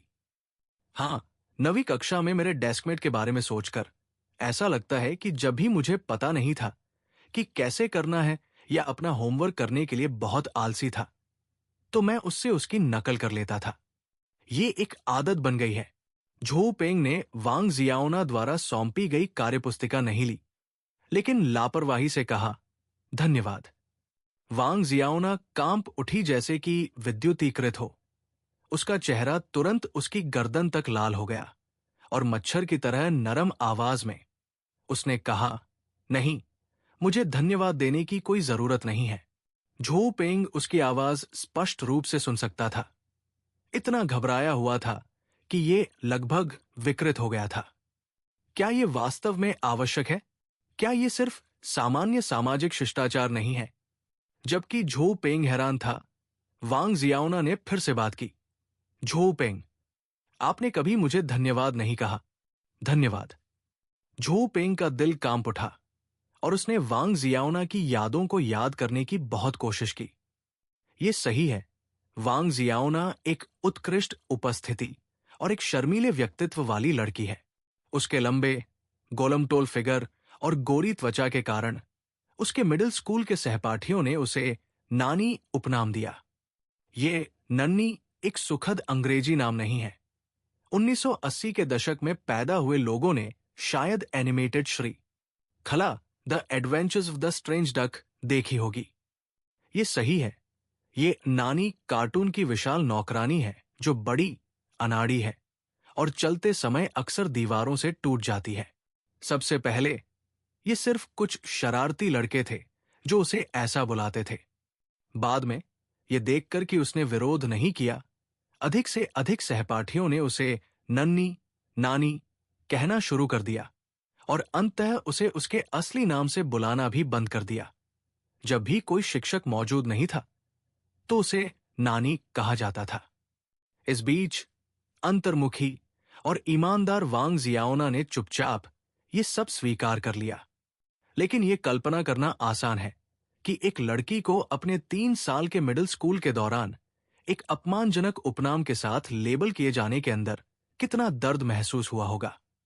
क्योंकि वांग जियाओना ने विरोध नहीं किया, मौखिक चिढ़ाने के अलावा कई सहपाठियों ने भी उसे कार्रवाई में धमकाया। जब भी कुछ भी चल रहा था तो उसे लगातार वांग जियाओना के बगल में बैठी थी।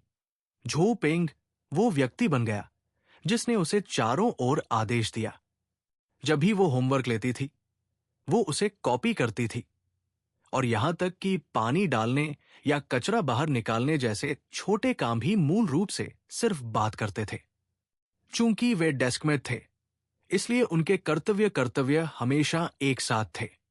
लेकिन झो पेंग के मिडिल स्कूल के तीसरे वर्ष के बाद से उन्होंने मूल रूप से कभी भी कोई कर्तव्य नहीं किया था और यह सब उन्हें पूरी तरह से स्वाभाविक लग रहा था।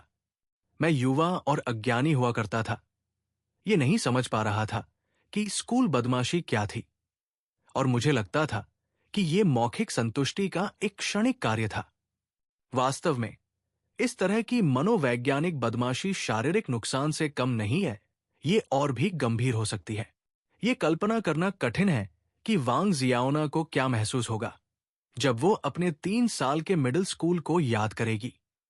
ये सोचकर झो पेंग मदद नहीं कर सका, लेकिन उसके दिल में एक पीड़ा महसूस हुई, ये महसूस करते हुए कि जिस व्यक्ति को वो मिडिल स्कूल में एक ईमानदार व्यक्ति मानता था, वो वास्तव में उतना ही झटका था।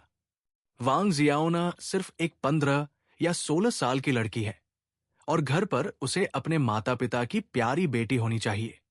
उसे स्कूल में इस तरह क्यों धमकाया जाना चाहिए? झो पेंग ने वास्तव में उम्मीद नहीं की थी कि आज बस एक साधारण धन्यवाद जो उसका होना चाहिए था, वांग जियाओना को भावनात्मक रूप से इतना प्रेरित करेगा। अतीत के बारे में सोचते हुए झो पेंग वास्तव में खुद को 2 बार थप्पड़ मारना चाहती थी। उस समय झो पेंग ने मिडिल स्कूल के अंतिम दिनों के दौरान अपने डेस्कमेट के साथ अच्छा व्यवहार करने का मन बना लिया। 2 स्वाध्याय की अवधि जल्दी बीत गई। अपने डेस्कमेट की कार्यपुस्तिका की नकल करने के बजाय झो पेंग ने प्रत्येक प्रश्न को एक एक करके याद करने की कोशिश की। अगर उसे कुछ याद नहीं आ रहा था तो वो चुपचाप अपने डेस्कमेट वांग जियाओना से पूछता। हर बार जब उसे वो उत्तर मिलता था जो वो चाहता था, तो वो अनजाने में धन्यवाद जोड़ देता था। नतीजतन वांग जियाओना ने दोनों कक्षाओं को घबराहट की स्थिति में बिताया। इस बीच झो पेंग, जो इन दो स्वाध्ययन अवधियों के दौरान लगन से अध्ययन कर रहे थे, इस बात से अनजान थे कि पूरी कक्षा में सभी प्रकार की गपशप फैल रही थी। झो पेंग लू जी का पीछा कर रहा है। ये स्पष्ट रूप से लू जी झो पेंग का पीछा कर रहा है। लू जी की निगाहें भी अच्छी नहीं हैं। मैंने लू जी को झो पेंग को 100 युआन देते देखा। लू जी अभी भी खुद को मुझ पर फेंकने जा रही है। मैंने सुना है कि वे दोपहर में एक साथ आए थे। मुझे लगता है कि हमने कल रात एक साथ शराब पी थी। बस पी रहा हूं। इस बीच कक्षा के एक कोने में एक और टकटकी झो पेंग पर जमकर घूर रही थी। जैसे ही बर्खास्तगी की घंटी बजी, कक्षा के छात्रों ने अपना बैग पैक करना शुरू कर दिया और धीरे धीरे कक्षा से बाहर निकल गए। झो पेंग भी खड़े हुए और स्कूल से बाहर निकल गए। ये देखकर कि कोई भी उस पर ध्यान नहीं दे रहा है, वो जल्दी से पार्किंग स्थल पर चला गया। अंदर गया, सिगरेट जलाई और 20 साल पहले जब वो घर आया तो अपने माता पिता को देखने के बारे में सोचकर उसे फिर से हाई स्कूल घर से ज्यादा दूर नहीं था। अपने घर की इमारत तक पहुंचने में लगभग 10 मिनट लगे। झो पेंग का घर एक पारिवारिक इमारत थी। एक पल सोचने के बाद झो पेंग ने कार को अपेक्षाकृत दूरस्थ इमारत के आधार पर पार्क किया और घर की ओर चल दिया। अक्टूबर में बिनचेंग शहर में मौसम ठंडा हो गया था। परिवार की इमारत के सामने और पीछे कुछ पुराने पड़ोसी अभी भी दरवाजे पर बैठे थे, ठंडा हो रहे थे और बातें कर रहे थे। कुछ परिचित पड़ोसियों ने झो पेंग का गर्मजोशी से स्वागत किया। दापेंग, स्कूल खत्म हो गया है। झो पेंग ने अपनी रोशनी वाली खिड़की को देखते हुए जवाब दिया। अपनी उत्तेजना को शांत करने की कोशिश की। दरवाजा खोलकर और परिचित घर में लौटते हुए अपने माता पिता को देखकर, जिनके बाल अभी भी सफेद थे और उनके चेहरे झुर्रीहीन थे, झो पेंग, जिन्होंने शांत होने की कोशिश की थी, मदद नहीं कर सका लेकिन थोड़ा उत्साहित महसूस कर रहा था। झो के पिता झो शेंगली अभी भी पहले की तरह ही थे, बस बिना एक शब्द कहे झो पेंग पर नजर डाली, फिर अपना अखबार पढ़ना जारी रखा। झो की मां सन यू ने वो स्वेटर नीचे रख दिया जो वो बुनाई कर रही थी, ऊपर चली गई, झो पेंग पर पलक झपकते हुए, और चुपचाप पूछा, पेंग पेंग, तुम कल रात कहाँ गए थे? झो पेंग ने अपने गंभीर चेहरे वाले पिता और चिंतित मां को देखा और अपने दिल में एक गर्माहट महसूस की, क्योंकि उसने कहा, मैं एक सहपाठी के घर पर वीडियो गेम खेल रहा था। मुझे देर हो गई और मैं अपने सहपाठी के घर सो गया। मां ने झो पेंग के पिता की ओर देखा, जिन्होंने अभी भी ऊपर नहीं देखा था, और कहा, यदि आप भविष्य में रात को घर नहीं आते हैं तो मुझे पहले से बता दें। इस समय झो पेंग के पिता ने अखबार रख दिया, ऊपर देखा, अपना चश्मा उतार दिया और गंभीरता से और धीरे धीरे बोला, आप पहले से ही 9वीं कक्षा में हैं और हाई स्कूल प्रवेश परीक्षा तक आधा साल बचा है। आपको अपनी पढ़ाई में आत्मानुशासन सीखना चाहिए। आपकी मां और मैं हर दिन आप पर नजर नहीं रख सकते। ऐसी कई चीजें हैं जिन पर आपको भरोसा करना होगा। और मैं, ठीक है, बहुत हो गया, देर हो रही थी। पेंग पेंग को जल्दी करना चाहिए और धोना चाहिए और थोड़ा आराम करना चाहिए। उसे कल भी स्कूल जाना है। झो पेंग की मां ने जल्दी से उसके पिता को बाधित किया और अपने झिझकते हुए पिता को देखते हुए उन्हें दूर धकेल दिया। बाथरूम में धोते समय झो पेंग ने अपनी मां और पिताजी को यह कहते हुए अस्पष्ट रूप से सुना, बच्चों को अभी तक मत बताओ। क्या हमने ये नहीं कहा कि हम पहले इस पर विचार करेंगे? कौन जानता है कि हम जाएंगे या नहीं, और हम इसके बारे में बाद में बात करेंगे। झो पेंग ने आईने में अपने छोटे सवा को देखा और मुस्कुराया। वो जानता था कि 3 या 4 महीनों में उसके माता पिता दोनों मरुस्थलीकरण को नियंत्रित करने के लिए उत्तर पश्चिम में जाएंगे और वे 20 से अधिक वर्षों से वहां रहे हैं। अध्याय 8। पहले कठिन अध्ययन करें। झो पेंग के माता पिता दोनों वानिकी विभाग में जमीनी स्तर के कर्मचारी हैं और हाल ही में इकाई उत्तर पश्चिम में मरुस्थलीकरण नियंत्रण का समर्थन करने के लिए एक समूह की व्यवस्था कर रही है। 20 साल पहले उत्तर पश्चिम में कठिनाइयां कल्पना की जा सकती थी। कोई भी जाना नहीं चाहता था और झो पेंग के माता पिता जैसे साधारण कर्मचारी जिनके पास कोई पदानुक्रम नहीं था, नियमित वेतन और लाभों के अलावा नॉर्थ वेस्ट का समर्थन करना भी पर्याप्त मासिक सब्सिडी के साथ आता है। यदि अवसर दिया जाता है तो आप अपनी स्थानीय इकाई में वापस आ सकते हैं जहां आपके पास कनेक्शन है और आपकी पदोन्नति की संभावना नियमित कर्मचारियों की तुलना में अधिक है। इसके अलावा समर्थन पर जाना एक बार की यात्रा नहीं है। आप रिश्तेदारों से मिलने के लिए हर छुट्टी पर वापस आ सकते हैं। इसलिए झो पेंग के माता पिता अंततः 2000 के वसंत महोत्सव के ठीक बाद रेत को नियंत्रित करने के लिए उत्तर पश्चिम में चले गए। मूल रूप से उनके माता पिता झो पेंग को अपनी चाची के घर पर रहने की व्यवस्था करना चाहते थे, लेकिन झो पेंग, जो अपने विद्रोही चरण में थे, ने दृढ़ता से विरोध किया और अकेले रहने पर जोर दिया। झो पेंग की चाची को हर 1 या 2 हफ्ते में उनसे मिलने आना पड़ता था, या कभी-कभी झो पेंग को 1 या 2 दिन के लिए अपने घर पर रहने देना पड़ता था। ये ठीक इसलिए था क्योंकि उसके माता पिता आसपास नहीं थे कि झो पेंग के ग्रेड 9वीं कक्षा के दूसरे सेमेस्टर में गिर गए। वो कम से कम कड़ी मेहनत के माध्यम से एक नियमित हाई स्कूल में प्रवेश करने में कामयाब रहे थे, लेकिन अपनी युवावस्था के दौरान अपनी पढ़ाई में अनुशासन की कमी के कारण उनके अंतिम स्कोर स्ववित पोषित नामांकन विस्तार के स्कोर को भी पूरा नहीं करते थे। झो पेंग के माता पिता का मानना था कि झो पेंग हाई स्कूल को याद कर रहा था क्योंकि वो सबसे महत्वपूर्ण क्षण में अपने बेटे के साथ नहीं था। इसलिए उन्होंने उसे बहुत अधिक दोष नहीं दिया और यहां तक कि उसे एक निजी हाई स्कूल में भेजने के लिए एक उच्च कीमत भी चुकाई।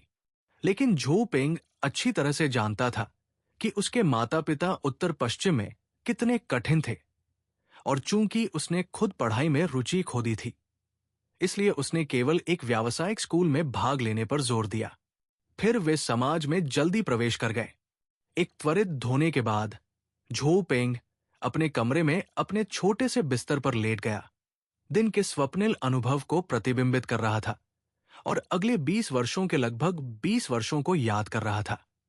अब यह निश्चित है कि वो वास्तव में 1999 में पुनर्जन्म हुआ था। तो वो फिर से एक नया जीवन कैसे जिएगा? झो पेंग ने अपने द्वारा पढ़े गए पुनर्जन्म रस समय यात्रा उपन्यासों को याद किया। बिना किसी अपवाद के नायक ने अपने पुनर्जन्म के चरम पर पहुंचने के लिए मृत्यु के बाद के जीवन में अपने अनुभवों का उपयोग किया। तो क्या मैं भी इस तरह का ऑपरेशन हासिल कर सकता हूं? लेकिन झो पेंग ने इस विचार को जल्दी से खारिज कर दिया। आखिरकार एक उपन्यास सिर्फ एक उपन्यास है, यह थोड़ा अतिरंजित है।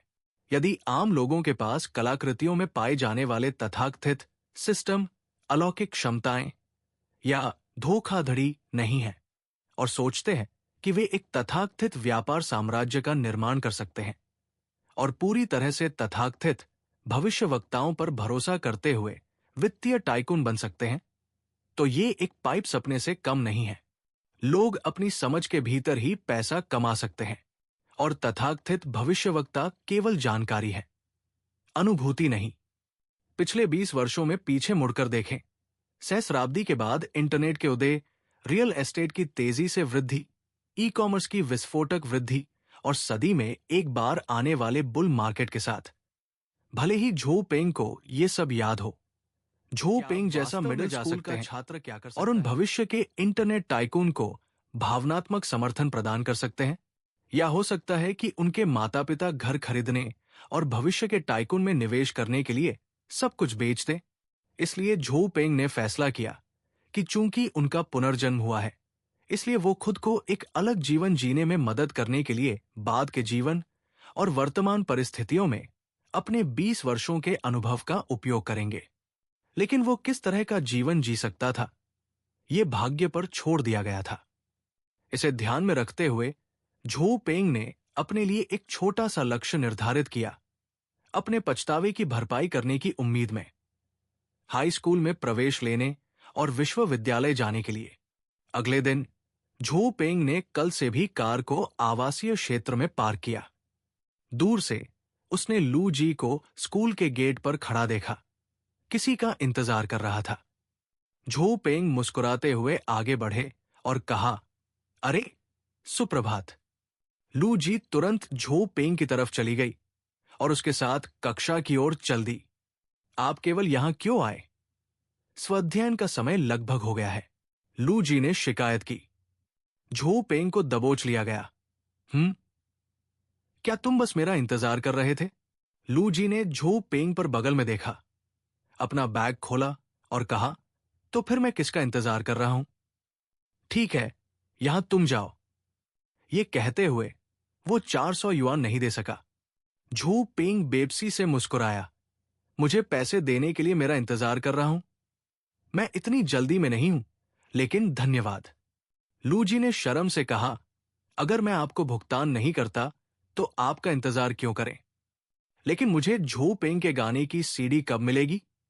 हालांकि लू जी ने कहा कि वो कल जल्दी में नहीं थी। फे वोंग के एक वफादार प्रशंसक के रूप में वो उस गीत को नहीं भूल सकी और पूरी रात उसकी धुन गुनगुनाती रही। झो पेंग ने एक पल के लिए सोचा, वर्तमान स्थिति के बारे में थोड़ा परेशान महसूस करते हुए, और कहा, मम, मैं जल्दी करूंगा। लू जी ने जानबूझकर एक कठोर चेहरा रखा और दिखावा करने का नाटक करते हुए कहा, मैं आपका लेनदार हूं, आपको इसे जल्द से जल्द मुझे देना होगा। वो जोर से हंस पड़ा। दोनों एक साथ कक्षा में प्रवेश किया। ऐसा लग रहा था कि सहपाठियों ने इसका अनुमान लगा लिया था और कल की तरह दृढ़ता से प्रतिक्रिया नहीं दी। लेकिन कुछ गपशप अंदरूनी सूत्र पहले से ही निश्चित थे कि वे एक जोड़े थे। एक उदार था, दूसरे के पास भविष्य में 20 साल का अनुभव था। इसलिए उनमें से किसी ने भी कुछ सहपाठियों के चंचल भावों पर ज्यादा ध्यान नहीं दिया और स्वाभाविक रूप से अपनी सीटों पर लौट आए। सुप्रभात, बूढ़े जोड़े। एक बार बैठने के बाद झो पेंग ने लापरवाही से एक किताब निकाली और अपने डेस्कमेट वांग जियाओना का मुस्कुराते हुए अभिवादन किया। वांग जियाओना का चेहरा फिर से लाल हो गया और मच्छर की तरह नरम आवाज में उसने कहा, सुबह। वांग जियाओना को देखकर, जिसने अपना सिर उठाने की भी हिम्मत नहीं की, झो पेंग मन ही मन मुस्कुराया, ये सोचकर कि उसे इन 6 महीनों का उपयोग वांग जियाओना को हंसमुख बनने में मदद करने के लिए करना चाहिए, कम से कम उसके साथ दोस्ती करने के लिए। सुबह की पहली कक्षा होमरूम शिक्षक लाओ जू द्वारा भौतिकी थी और छुट्टी के बाद लाओ जू की पहली कक्षा वास्तव में एक यादृच्छिक प्रश्न। ये सिर्फ ये देखना है कि 3 दिन की छुट्टी के दौरान कितने लोग गंभीरता से समीक्षा करते हैं। झो पेंग ने भौतिकी के पेपर को देखते हुए भौहें चढ़ा दी, परिचित और अपरिचित दोनों। उसने पहले कल हल की गई समस्याओं को आसानी से लिखा, फिर स्मृति से कुछ और हल किया, लेकिन इससे कोई फर्क नहीं पड़ता कि उसने कितनी कोशिश की, वो बाकी को याद नहीं कर सका।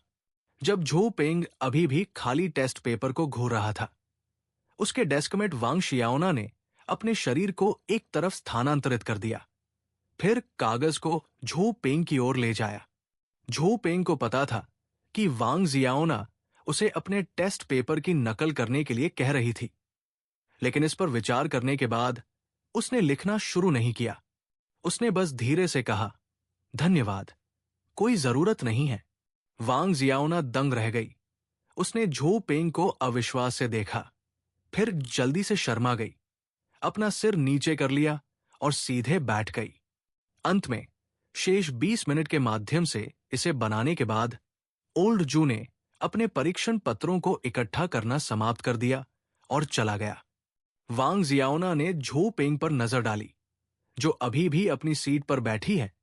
शर्माते हुए उसने चुपचाप पूछा, झो पेंग, अगर आप नहीं जानते थे कि कैसे तो आपने मेरे पेपर की नकल क्यों नहीं की? यदि आपने बहुत खराब किया, तो शिक्षक जो निश्चित रूप से आपसे कुछ कहेंगे।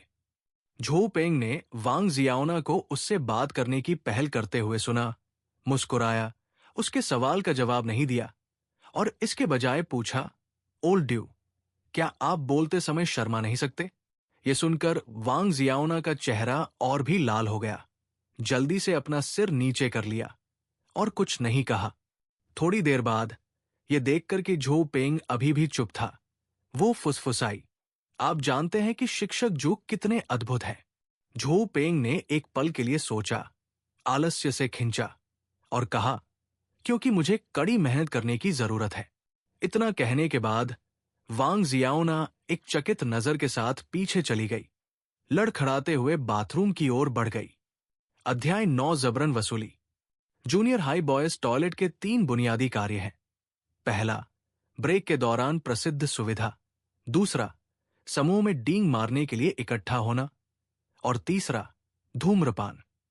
टॉयलेट का उपयोग करने के बाद झो पेंग ने तथाकथित स्वर्ग पर नजर डाली, जो एक साथ इकट्ठे हुए थे, धूम्रपान कर रहे थे और धुआं उड़ा रहे थे, डींग मार रहे थे। तियान एक बोली शब्द है जिसका अर्थ है बॉस। उनमें से झो पेंग के सहपाठी गो फी भी थे। परिचित और मनोरंजक दोनों महसूस करते हुए झो पेंग की धूम्रपान की लालसा भी शुरू हो गई थी। उसने एक सिगरेट निकाली और कोने में अकेले धूम्रपान करने लगा। अचानक आसपास की भीड़ शांत हो गई। फिर किसी ने इशारा किया और इस दिशा में फुसफुसाया। उसके बाद एक गोरा आदमी चल पड़ा।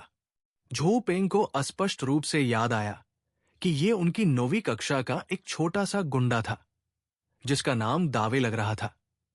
झो पेंग ने उसे नजरअंदाज कर दिया और अकेले धूम्रपान करना जारी रखा। झो पेंग को उसे अनदेखा करते देखकर गोरा आदमी मुस्कुराए बिना नहीं रह सका। क्या आप कक्षा 1 से हैं? मम, क्या आप जानते हैं कि मैं कौन हूं? उस समय थोड़ा पंख के लिए विशिष्ट शुरुआती पंक्ति। आप जानते हैं, है ना? आप जानते हैं कि आपका क्या मतलब है? मैं बस थोड़ा जानता हूं, लेकिन मुझे पूछो अगर कोई मुझे नहीं जानता। झांग वेई। गोरा अचानक दहाड़ने लगा। हां, अब मुझे पता है। लानत है, आपका रवैया क्या है? झो पेंग के तिरस्कारपूर्ण रवैये को देखकर झांग वेई, जो सख्त अभिनय करने के आदी थे, अचानक उग्र हो गए। उसी समय उसके 2 सहपाठी पास में आ गए। झो पेंग, जो आलस्य से दीवार के खिलाफ झुक रहा था, धीरे धीरे सीधा हो गया। 185 सेंटीमीटर पर वो झांग वेई की तुलना में आधे से अधिक सिर लंबा था और झांग वेई को ठंडी नजर से देखता था। मेरा नाम झो पेंग है। अगर आप मुझे जानना चाहते हैं तो ये भी ठीक है। इतना कहने के बाद झो पेंग ने बहुत सामाजिक रूप से अपना सिर और कंधे हिलाए। सच कहूं तो झो पेंग का लंबा कद, थोड़ा परिपक्व चेहरा और ठंडी निगाहें और लहजे ने झांग वेई को वास्तव में चौंका दिया। आखिरकार एक ही स्कूल में 2 साल से अधिक समय के बाद हर दिन एक दूसरे को देखना, भले ही वे एक ही कक्षा में नहीं थे, वे कुछ हद तक परिचित थे। हालांकि झो पेंग मिडिल स्कूल के पहले 2 वर्षों के दौरान कम महत्वपूर्ण थे, लेकिन उनके साथियों के बीच उनके लंबे कद ने अभी भी उनकी कुछ छाप छोड़ी। लेकिन झांग वेई को उम्मीद नहीं थी कि वो इतना सख्त चरित्र होगा। उसकी आंखों से लेकर उसके लहजे और हर हाव भाव इतना सामाजिक होगा। क्या ऐसा हो सकता है कि उसने उसे गलत समझा? एक पल के लिए झांग वेई को नहीं पता था कि कैसे जारी रखा जाए। जैसे ही माहौल अजीब हो रहा था, गो फी ऊपर चला गया, झांग वेई के कंधे के चारों ओर अपना हाथ रखा और नकली स्वर में कहा, क्या हो रहा है दावेई? झो पेंग हमारी कक्षा से है। मुझे कुछ चेहरा दो, इसे भूल जाओ।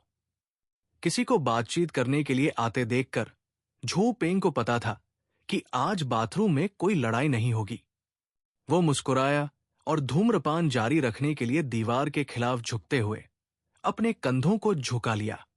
ये देखकर कि कोई रास्ता था, झांग वेई ने तुरंत कहा, आज गो फी की खातिर मैं आपके स्तर तक नहीं गिरूंगा। यदि आप भविष्य में तीसरी मंजिल के बाथरूम में धूम्रपान करना चाहते हैं, तो कल दाइफुकु के 2 बक्से लाएं।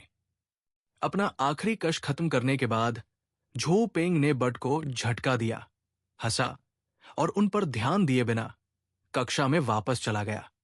कक्षा शुरू होने में केवल कुछ मिनट बचे थे। एक के बाद एक लौट ने वाले सहपाठियों ने झो पेंग को दयनीय निगाहों से देखा। जल्द ही पूरी कक्षा में अफवाहें फैल गई कि झो पेंग ने स्कूल को नाराज कर दिया था और लगभग पीटा गया था। झांग वेई ने उसे कल माफी मांगने के लिए दाइफू के 2 बक्से लाने के लिए कहा। इस समय झो पेंग, जो अपना सिर नीचे करके पढ़ रहा था, पूरी तरह से अनजान था। दूसरी श्रेणी चीनी थी। शिक्षक एक सौम्य बुजुर्ग महिला थी जो कुछ वर्षों में सेवानिवृत्त हो जाएगी, इसलिए उसकी कक्षाएं अपेक्षाकृत आराम से थी। जब झो पेंग कक्षा में ध्यान से सुन रहा था, वांग जियाओना ने उसे एक नोट दिया जिस पर झो पेंग शब्द लिखे हुए थे। फिर उसने चेन युआन की दिशा में इशारा किया। झो पेंग, जिन्होंने लंबे समय से एक नोट नहीं भेजा था, वास्तव में इसे विशेष रूप से मनोरंजक लगा। उसने इसे खोला और चेन युआन की टेढ़ी लिखावट देखी। मैंने सुना है कि आपको कक्षा 3 से झांग वेई ने पीटा था। झो पेंग ने चेन युआन की ओर देखा, जो उसे आंख मार रहा था, और नोट पर 4 शब्दों के साथ उत्तर दिया, ये सच नहीं है। उसने अपने डेस्कमेट को इसे वापस कोई नई बात नहीं थी। जब तक किसी ने किसी का नाम एक नोट पर लिखा है, तब तक ज्यादातर लोग अनजाने में इसे पारित करने में मदद करेंगे। थोड़ी देर बाद नोट फिर से वापस आया, तो फिर आप वास्तव में लू जी के साथ नहीं रह सकते, है ना? क्या आपको अब सॉन्ग कियान पसंद नहीं है? दफा हो जाओ। इस बार झो पेंग ने केवल एक शब्द के साथ उत्तर दिया। थोड़ी देर सुनने के बाद एक और नोट आया। जैसे ही झो पेंग अपना आपा खोने वाला था, नोट पर 2 पात्र झो पेंग बहुत अधिक परिष्कृत और साफ सुथरे लग रहे थे। झो पेंग ने वांग जियाओना पर नजर डाली, जो उसे असमंजस में नोट सौंप रही थी, ये पता लगाने की उम्मीद में कि उसे उसके संकेत से किसने भेजा था। लेकिन वांग जियाओना ने सीधे ब्लैकबोर्ड को देखा, उसकी ओर देखा भी नहीं। झो पेंग ने नोट खोला।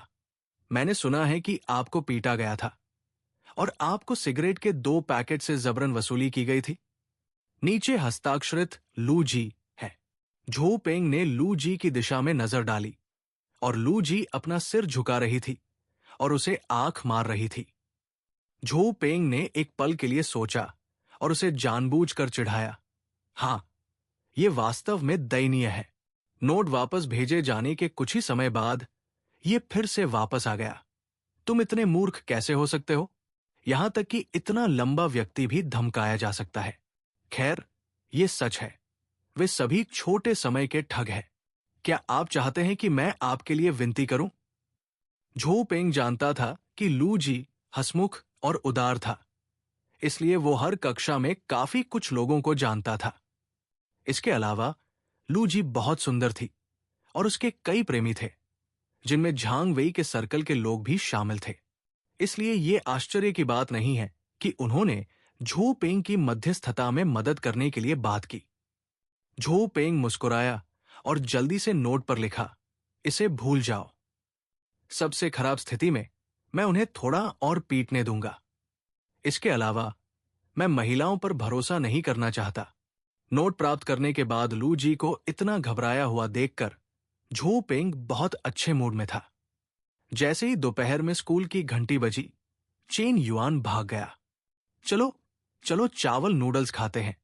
स्कूल के गेट पर लिहोंग राइस नूडल शॉप झो पेंग की 3 साल के जूनियर हाई के दौरान सबसे गातार दुकानों में से एक थी। मसालेदार सुअर का मांस चावल नूडल्स खाने से, जिसकी कीमत 5 युआन थी, एक बड़े कटोरे ने झो पेंग को रोने के लिए प्रेरित किया। चेन युआन ने अपने कटोरे में तिल का तेल डाला और कहा, क्या आपको मुझे कुछ पैसे उधार देने की जरूरत है? झो पेंग ने चेन युआन को आश्चर्य से देखा और कहा, मुझे पैसे क्यों उधार दे? चेन युआन ने शर्मिंदा होने की जरूरत नहीं है। की नजर से कहा, डफुकू के एक बॉक्स की कीमत 20 युआन से अधिक है, इसलिए 2 बक्से 50 युआन है।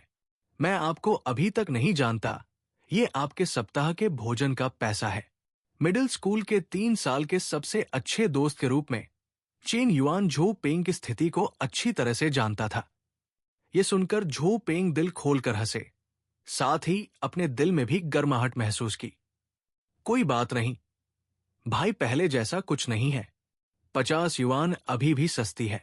झो पेंग ने बोलते समय अपनी चॉपस्टिक नीचे रख दी, अपनी जेब से एक सिगरेट निकाली और एक जलाया। आप वास्तव में एक महिला से दूर नहीं रहते हैं, है ना? चेन युआन ने आधे अधूरे मजाक में पूछा, हालांकि वो वास्तव में जवाब जानने के लिए बहुत उत्सुक था। तुम ही मुझसे दूर रह रहे हो। झो पेंग ने उस रुमाल को तोड़ दिया जिसे उसने अभी अभी एक गेंद में अपना मुंह पोंछना समाप्त किया था, और उसे चेन युआन की ओर फेंक दिया। अध्याय 10 भविष्य के फोन से। झो पेंग और चेन युआन हंसे और बातचीत करते हुए दोपहर का भोजन समाप्त किया और चावल नूडल की दुकान से बाहर चले गए। डकार, चलो चलते हैं। 97, तुम्हें उठाओ, चेन युआन ने भरपेट डकार लेते हुए कहा।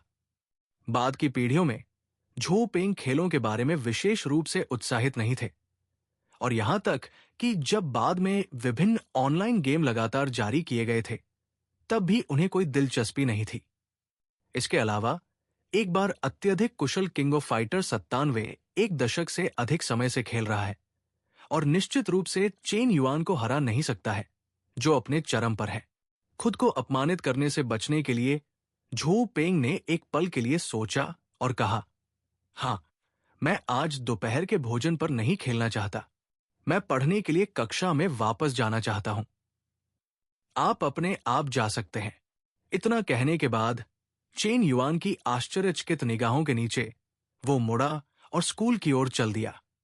झो पेंग, जो स्कूल के गेट पर पहुंच गया था, ने यह सुनिश्चित करने के लिए पीछे मुड़कर देखा कि चेन युआन ने पीछा नहीं किया था।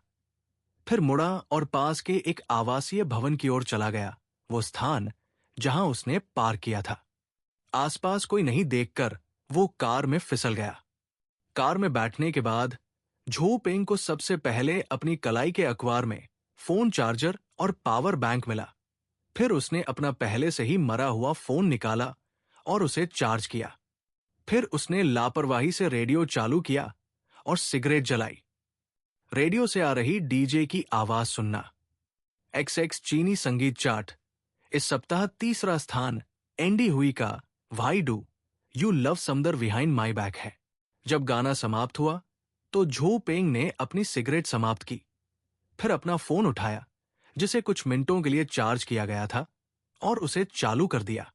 Black and white Apple logo boot screen के कुछ सेकंड के बाद मैंने आदतन बिना किसी संदेश के वीचैट खोला, फिर अपने मोमेंट्स को ताजा किया और आखिरी संदेश पिछली रात से था। झो पेंग ने एक कड़वी मुस्कान दी, लापरवाही से फोन को एक तरफ रख दिया, अपनी सीट पर सपाट बैठ गया, अपनी आंखें बंद कर ली और थोड़ी नींद आने लगी जब अचानक एक डिंग हुआ। ताओबाओ से एक पुश अधिसूचना स्क्रीन पर दिखाई दी। 11 उल्टी गिनती, प्रीडर प्रमोशन जल्दी शुरू होने वाला है। झो पेंग ने उबाऊ विज्ञापन पर नजर डाली और उसे नजरअंदाज कर दिया। उसने अपने पैक से एक और सिगरेट निकाली, उसे जलाया और एक ड्रैग लिया, जब अचानक उसके साथ कुछ हुआ और उसे लगा जैसे वो चौंक गया था। उसके शरीर में झटका लग रहा था। मैंने जल्दी से अपना फोन उठाया और पहले का विज्ञापन पाया। पुश टाइम की जांच की। 4 अक्टूबर 2019 बाकर 3 मिनट। झो पेंग के हाथ उत्साह से कांपने लगे। क्या यह सब सिर्फ एक सपना हो सकता है? लेकिन चारों ओर देखने पर यह वास्तव में एक पुराने आवासीय भवन के पास था। झो पेंग ने कांपते हुए अपने संपर्क खोले और एक सहकर्मी का नंबर डायल किया। हेलो, आपके द्वारा डायल किया गया कॉल करने की कोशिश की, लेकिन यह भी एक खाली खाता था। फिर मैंने वीचैट खोला, सहकर्मी की प्रोफाइल तस्वीर पाई, उसमें टैप किया और जल्दी से कुछ शब्द टाइप किए। क्या आप वहां हैं? मैं फोन पर क्यों नहीं मिल सकता? लेकिन संदेश भेजने के बाद ये बिना किसी निशान के, बिना किसी प्रतिक्रिया के गायब हो गया। मैंने कई लोगों को और संदेश भेजे, लेकिन फिर भी किसी ने जवाब नहीं दिया। एक आह के साथ ऐसा लग रहा था कि इन 2 दिनों में जो हुआ था वो कोई सपना नहीं था।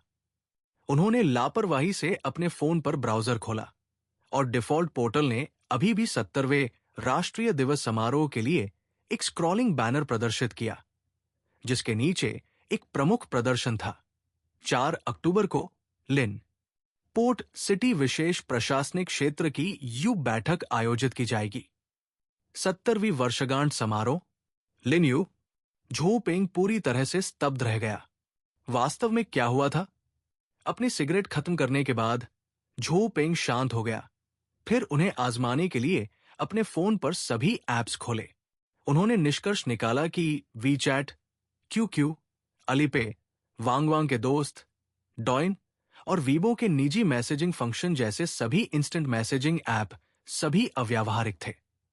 हालांकि बाइडू, झीहू या वीडियो और पोर्टल साइटों जैसे सूचना ऐप्स में 2019 डेटा के साथ सिंक्रनाइज की गई जानकारी है।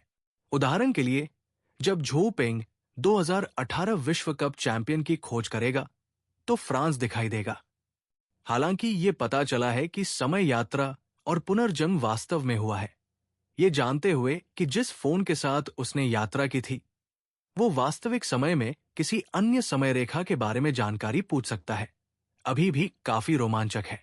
इसका मतलब है कि उसके पास एक मोबाइल विश्वकोश है और इसमें अगले 20 वर्षों की जानकारी है, जो स्वचालित रूप से समय के साथ जारी रहती है। ये निस्संदेह सूचना विस्फोट के युग में एक शक्तिशाली हथियार है, जो इंटरनेट के क्रमिक लोकप्रियकरण के साथ आता है। शांत होने के बाद झोपेंग फिर से कार में इधर-उधर घूमने लगे। ये देखना चाहते थे कि क्या कोई क्रांतिकारी उत्पाद है जिसका उपयोग किया जा सकता है, लेकिन हर चीज के माध्यम से खोजने के बाद केवल एक सरफेस लैपटॉप और एक यूएसबी ड्राइव था।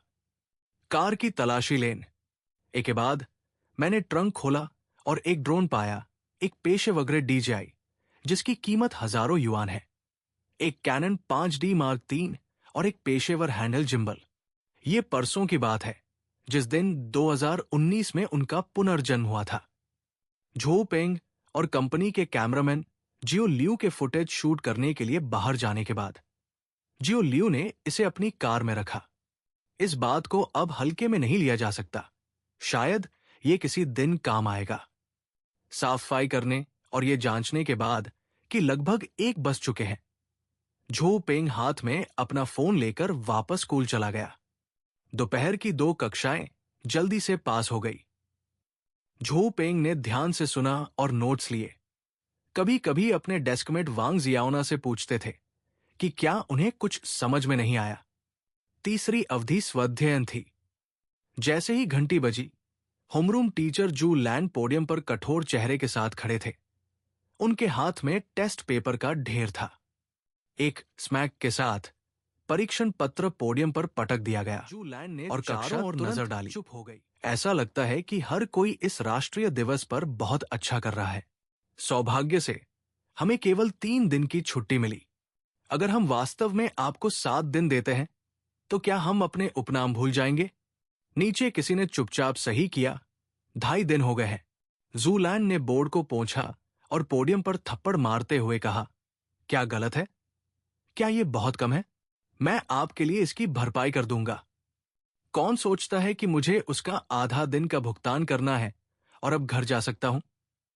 मैं इसे आपके लिए बना दूंगा। कल सुबह मैं तुम्हारे माता पिता के साथ आऊंगा। बूढ़े जू बोलते ही लगभग दहाड़ने लगे। ये देखकर कि नीचे कोई और आवाज नहीं थी, जू लैंकाई ने कहा, चलो देखते हैं कि आपने इस 3 दिवसीय छुट्टी के दौरान क्या किया है। यदि आप अपने नाम पढ़ सकते हैं तो आएं और अपने कागजात प्राप्त करें। ली फैंगजिंग 98 अंक। अगली बार अधिक सावधान रहें। आप या तो नहीं जानते कि कैसे, या आप एक स्थान चूक जाते हैं। सॉन्ग कियान कियान 97 अंक। ली फैंगजिंग की तरह आपको अधिक सावधान रहने की आवश्यकता है। आप उन अंकों को नहीं खो सकते जिन्हें आपको खोना नहीं चाहिए। झाओ यू 95 अंक। जिन सहपाठियों के नाम पुकारे गए थे, वे अपने टेस्ट पेपर पुनः प्राप्त करने के लिए पोडियम तक प्रत्येक कदम पर आते थे। अंत में झो पेंग को छोड़कर सभी ने अपने परीक्षा पत्र एकत्र किए। किसे अभी तक अपना टेस्ट पेपर नहीं मिला है? जू लैंड ने आखिरकार झो पेंग की ओर घूर कर देखा और कहा। झो पेंग धीरे से उठ खड़ा हुआ। शिक्षक, मैंने अपना पेपर नहीं भेजा है। अरे, क्या आप जानते हैं कि मैं आपको अपना परीक्षा पेपर लेने के लिए यहां क्यों नहीं आने दूंगा? जू लैंड ने उपहास किया। मुझे नहीं पता, झो पेंग ने शांति से उत्तर दिया, न तो विनम्र और न ही अहंकारी। जू लैंड ने पोडियम से आखिरी टेस्ट पेपर उठाया और झो पेंग के पास चला गया। ये कहते हुए, मैंने दूसरों को अपने कागजात लेने के लिए आने दिया, लेकिन आप और मैं व्यक्तिगत रूप से नीचे चलेंगे और उन्हें आपको सौंप देंगे, सम्मान के प्रमाण पत्र की तरह। पूरी कक्षा को देखने दे कि झो पेंग ने हमारी कक्षा में उच्चतम स्कोर प्राप्त किया, 47 अंक। जैसे ही वो बोल रहा था, उसने टेस्ट पेपर को एक गेंद में फेंक दिया और झो पेंग के चेहरे पर फेंक दिया।